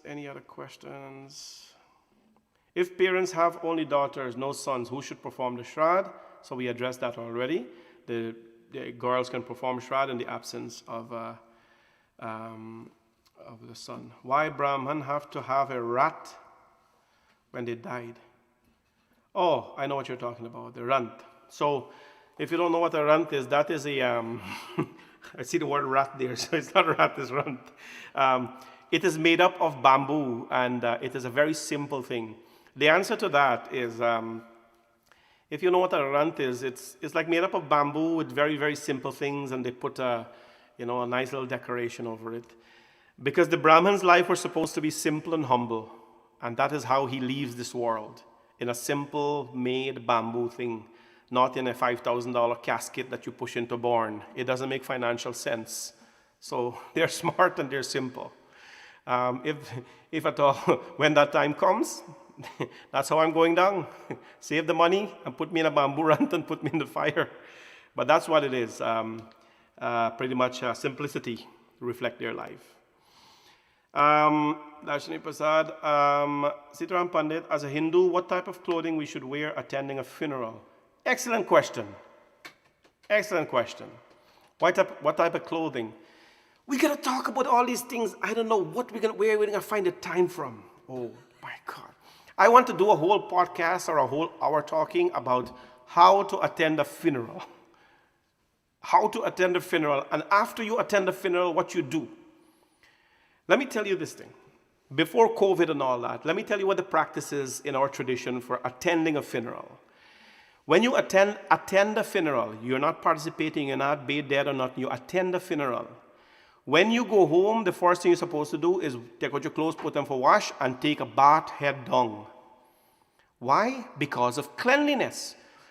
You go to the funeral place and there's a whole bunch of germs there all over the place. There's tears, there's death, there's all kind of thing happen. So you go home and you bathe. You don't take home any virus, right? I've told many friends over there about Pandit Jimmy can't wash my suit and all this kind of thing. Well, wear something simple. Because germs, Hinduism is a religion of cleanliness. Satya, Daya, Tapa, Saucham. 4 things that makes a Hindu. Satya, truth. Daya, compassion. Tapa, prayer. And Saucham, cleanliness. So to your question, Darshini, what should we wear to go to a funeral? The simplest clothes that you can wear as soon as you get home. As a Hindu, I always want to dress as a Hindu. All the men, I've always told them, wear a kurta. Right? Wear a kurta or a short kurta, what it is. A suit is not our way of expressing our culture. So, wear something simple. Let me see what else we have here. Let me see what else we have here. Can you do a wedding when Holika is planted? When Holika is planted? I don't... I'm trying to figure out what you're trying to ask. Can you clarify that question for me? I just want to make sure I understand. Why do some people say no salt food until 12 or 13 days? So salt food is, to do Shrad, you have to prepare the body in a certain way. Your body have to be aligned and focused in a certain way, relaxed in a certain way to do Shrad ceremony. This is your Shrad that you're going to do for your parents, by the way, is the last thing physically that you can do for them in this lifetime. So what you do, Shrad, when fasting is done, you empty the system, no food, no salt and everything, the body becomes free and has the right frequencies to focus on your Shrad and to send the soul of your ancestors, where they have to go. So salt food is not eaten for that reason. Salt, as a matter of fact, is kept away from that person's diet if they can. If not, pure vegetarian food alone is recommended. Let's see here. One more. Is it advisable for a female to pray or to go to mandir during the time of the month? Or some pandits say no. That doesn't, Umar Ramlal. There is no restriction on that with regards to going to temple, at least. So, no restriction with that. Nandini Janti, thank you so much. Let's see here, any other questions? Can parents RT children? You can for an expression of love. Yes, you can RT them for an expression of love. Is it inauspicious to have an idol or picture of Shanidev at your home? I do not advise anybody to have a picture of Shanidev in your home or a Murti of Shanidev in your home, because you cannot handle, and I'll come up close and tell you this, you cannot handle what comes with Shanidev. If you want to do Shani Puja, go to Mandir, Bhani Shankar Mandir. We have black stone, a granite Shanidev Murti there, which is the most powerful you can pray to. Go there and do the puja. But you cannot handle, don't play with anything you don't know. Worship Shivji, that stone is good enough, that stone is strong enough to remove all grahas from your life. So stick with that one. People are not logging off. Oh, what time it is? 9:12. Okay, we'll take 5 minutes more and then we'll wrap it up. You guys are enjoying this thing, so I'm gonna go with this here. Man and woman. I know some of you are anxious to write, so let me try to understand. Man and woman start living together. Can they sit and do? I got what you're saying. So not married according to Hindu customs, they're just living together. No, they can't do puja, and there's a deep explanation for that as well. They can do individual things, but not as a couple to do puja. What is the most appropriate angle for an altar to be in your home? Please go on. I got that. What is the more important angle for your altar? Indira Prasad, please visit my YouTube channel. I did a podcast on this. And Spotify. And Spotify as well. Spotify have a podcast for that. Devika Prasad, what can be done when someone died years ago and no shroud was performed ever? And if you want to perform a ritual, what can be done? So you can do something for them as well. There's different kind of shroud. There is Nandi shroud, there is Anteshti shroud, there's Varshik shroud.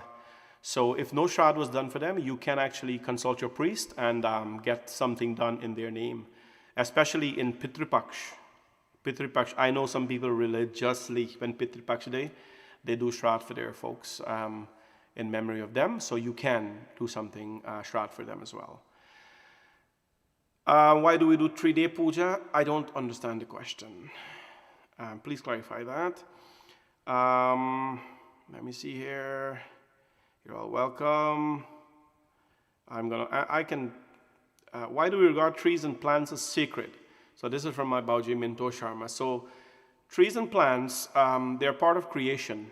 There is a Tulsidas Ji, when he was writing the Ramayana, he had no confidence in his knowledge that he can write Ramayana. And he said, what did he say? Sabike, I'm trying to quote the verse, which he said, but pretty much he looked at everything and he saw Ram and Sita in them. And he saw Ram and Sita in every form of life, in trees and in plants. And he says, if Ram and Sita are present in every form of creation, including trees and plants, then I'm going to take their inspiration. Most trees and plants as well for Hindus are representation of God as well. So for that reason we do. Can a woman wear sindoor even if her husband passed away? No. Should we throw dhar during Pitripaksh? Of course you can. Nothing permits you, nothing refrains you. Can a son-in-law arty his mother-in-law? I hope he does. I know that topic, Sunita, is an old-time topic where a son-in-law can't arty the mother-in-law because of some kind of thing. No, you can. I arty my mother-in-law because that's my mother, right? For us, there is nothing in law, right? The law, when there was no law about that was our mother, but it becomes in law. Oh, the number of attendees are actually going up here. What's going on? So let's go to YouTube. 61 people on YouTube. 61 people on YouTube, 380. Anyways, so let's go to YouTube. Where does the soul go after death? Christina Ramanan. Well, I'll tell you what. When I die, I'm going to tell you exactly where the soul goes. So the soul goes, there's a beautiful book that was written, I forget the author, it's called What Becomes of the Soul After Death. And also Garud Puran tells us about that. It goes to a journey, 16 different cities depending on the karmas, and the soul ascends and pays its prices, climb mountains. If you're a Hindu and you accept scriptures, that is what pretty much the soul does. Now the soul can either reincarnate depending on its karma, or the soul can actually go to God and merge with Paramatma. We are the Jivatma, and the super soul is the Paramatma. If we're qualified, and this is the only body, Christina Ramanan, this is the only body that allows us to take the soul afterwards to go to God. And if we waste this life, then our soul is coming back right here in the form of some cockroach or scorpion again. So this is the chance for either to us merge with God and never come back, or come back here again. Let me see what else we have here. The monthly Pinda, Vidyabasiram, when a person is cremated, that planet that they're cremated on falls once in every month. Except in 1 month, it falls twice. That's why Varshik Shraddh are done on 11th month and before the 12th. Or in the 12th, before the 13th. So the monthly puja, when the monthly Pinda is done, the soul actually, when it enters the next city, then it feeds on the Pinda and it becomes happy. These are all amazing questions, and I like all of them. Why do a man have to give women Mangal Sutra on wedding day? These are beautiful. I hope Bhumika is making notes on all these things, because these are beautiful questions we should do for our podcasting. So Mangal Sutra. You know the same thing that the ladies wear have gold and things like that? By the way, Mangal Sutra made in gold is very, very auspicious. Mangal Sutra, Mangal means auspicious and Sutra means a string. So it's an auspicious string. Before the bride actually wears the Mangal Sutra, it's supposed to be energized. Mantras are chanted and so on to energize that sutra. So when the bride wears the Mangal Sutra, she wears with her Mangal, or she carries with her auspiciousness. So that is usually, there's artificial ones and there's gold ones as well. All the ladies, tell their husbands you want gold Mangal Sutras. The gold one actually holds the energies longer, and it allows the auspicious omens to stay in you. So it's supposed to, energies, as you know, go. So after a year or so, the Mangal Sutra should be not thrown away and buy a new one, but re-energized. You know, and re-energizing happens when you go to mandir steady and do satsang puja and things like that, or pray. Then re-energizing occurs. So, and married women wear that. Why do people put coconut in a coffin? Don't know. I've never seen somebody put a coconut in a coffin. I've never done a funeral putting a coconut in a coffin. And there is no reason why you should put a coconut in a coffin unless somebody has a desire to go eat. Well, sorry. We put coconut when you're burning holika because when the coconut roasts afterwards, roast coconut best. But no coconut in the coffin. After, let's see here. I like the viewing thing. Viewing, guys, please dress nice and go to viewing. I know, I like to wear a suit and things like that, suit and tie and so on, but reflect the Hindu culture. Ivy, we normally go to coffee shop, Tim's, that's safe and right. Go home and stop spreading the germs. Go home and take a shower and make a coffee and drink right there. Yeah, and the men they do other business too. Why is son-in-law cannot do arti and the father-in-law and the mother-in-law? They can. Son-in-law can arti the father-in-law and mother-in-law. I arti my father-in-law and mother-in-law, so you start doing that. Do we come in from our back in the home? It's a tradition. When we were little, I used to go home and you had to turn in your back because if you come in with your things and it's a zombie follow you. It's a superstition. Let's see here. Do we drink sugar water after we come home from the funeral, or a relative and a cutlass in this? Yeah. So this one here has got to do with simple food. Sugar water is the simplest. You don't drink cokes and this kind of thing to aerate your body because you got to keep your body very pure. So the finest thing they had then was sugar water to drink. The cutlass and so on in front. I explain all these things at the temple. The cutlass and so on in front of the home before you go in the home is for purification. Hinduism, Satya, Daya, Tapa, Saucham, cleanliness. Everybody going in the home has to purify before they go in the home. It's a very important thing. So many questions here, guys. I don't know. Anyways, it's 9:21. Are you guys okay to go 9:30? Let's call it quits at 9:30. Right? And tomorrow we'll talk a little bit more and so on. Let's call it quits. Sitaram Bandit, how long is it okay before attending a temple after a family's funeral? After the 13th day. After the 13th day. Before the 13th day, do not go to the temple. Do not hug people and stuff like that. If you are directly, with the family, like observing the wake and so on, you don't. And you see, the thing is, the Hindu system says all this thing, and we do everything opposite. That's why we're spreading germs. Now, according to our traditions, you notice on the family actually who like, let's say if my father passed away, he's in the casket. What will happen today? Everybody come, they gonna hug you and tell you sorry and kiss you, and your tears go up and them. What happened? I've been in direct contact with my father's dead body, around him, around the environment. I'm picking up germs. You understand? I'm picking up germs physically. Then emotionally, I'm carrying a negative aura with a lower aura. I'm in grief, I'm in sorrows and all this kind of thing. So the Hindu tradition tells us, don't hug people at funeral home. Don't hug people. Because you could pass on the germs or the viruses, whatever, potentially, and you're giving your people your omens as well. That Traditional Hindus, you will see them, they'll never hug you at funeral homes. Traditional Hindus and traditional Pandits. But by when we talk, Pandit, I began hug kiss everybody. Go ahead.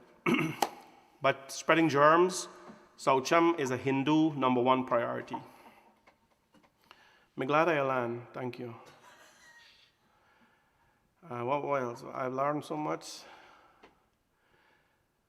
I'm a wealth of knowledge. Good. What else? All the information. More people come on. Tell you. All right, 9:30 we cut off.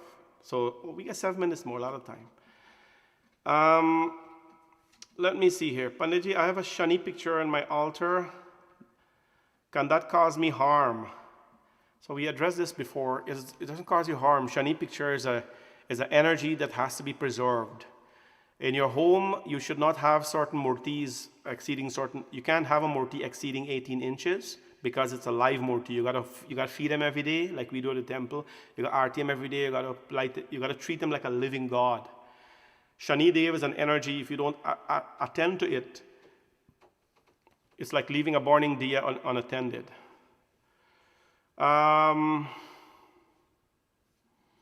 Panditji, mother-in-law lives with son-in-law. He takes care of her. If she falls, he pick her up. When she dies, he cannot carry her casket. Why? Of course he can carry her casket. There is no rule barring them from doing that. When one passes, when do we start counting? You start counting the day after cremation. Panditji, my question, if you have the grahas in your home at your altar, is that okay? Or not sure, as you say, you have the Shani Dev in your, the grahas, same thing. You can have a graha, it's not recommended to have those things in your home, grahas and so on. Consult your Panditjis and they'll guide you, but they require a lot of maintenance. Can we have Kal Bhairav picture on our altar? You can. Kal Bhairav is Lord Shiva, and I like him. Can you do Digdati if the boy and girl are living are living together? So that's a whole different thing. The Hindu wedding, I don't know where to start with that. It's not like a yes or no answer. Typically, I would say no, because Matikor, if you're living together already, then you've already crossed the path of wedding, and you've skipped stages. So not appropriate. There's lots of kind of marriage for the Hindus. If you're living together, like married people should, like married people are rather, then there's civil ceremonies to be performed. Digdati, don't recommend. Can you do Hindu prayers for a non-Hindu friend who dies? If they want, you can.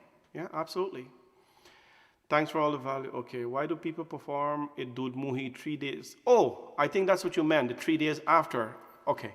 Yeah, so Dud Muhi is done 3 days after the funeral. So that is when the preta, or the soul starts to have an appetite, work up an appetite, and food is given at that point in time.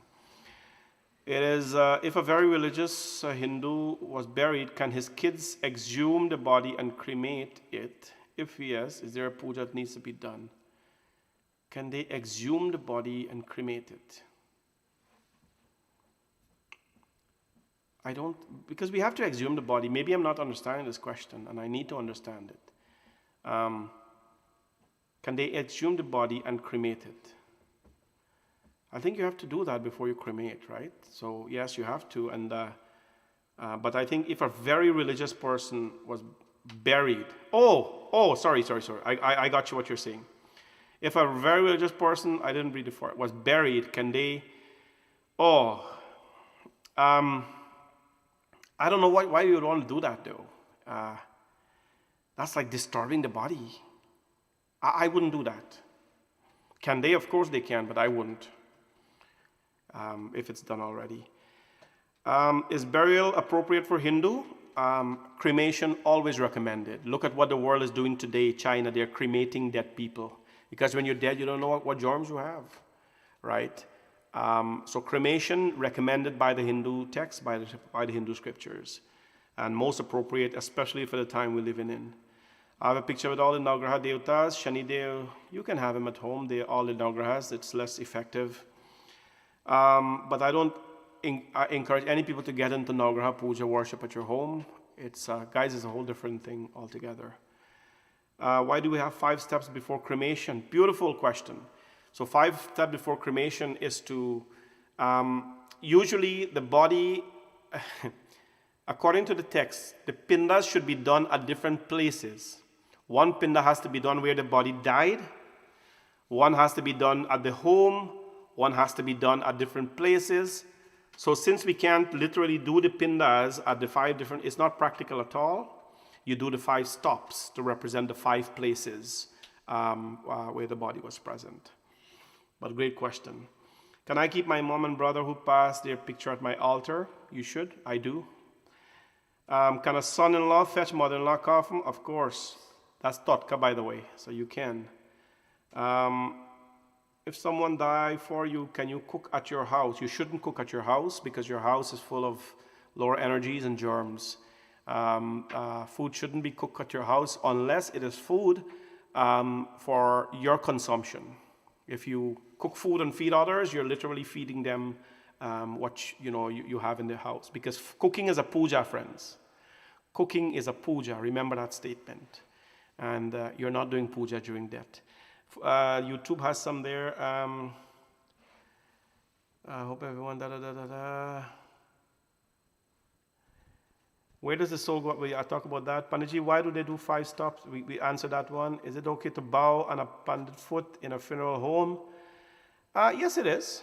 I say it is. Yes, there is no restriction on that.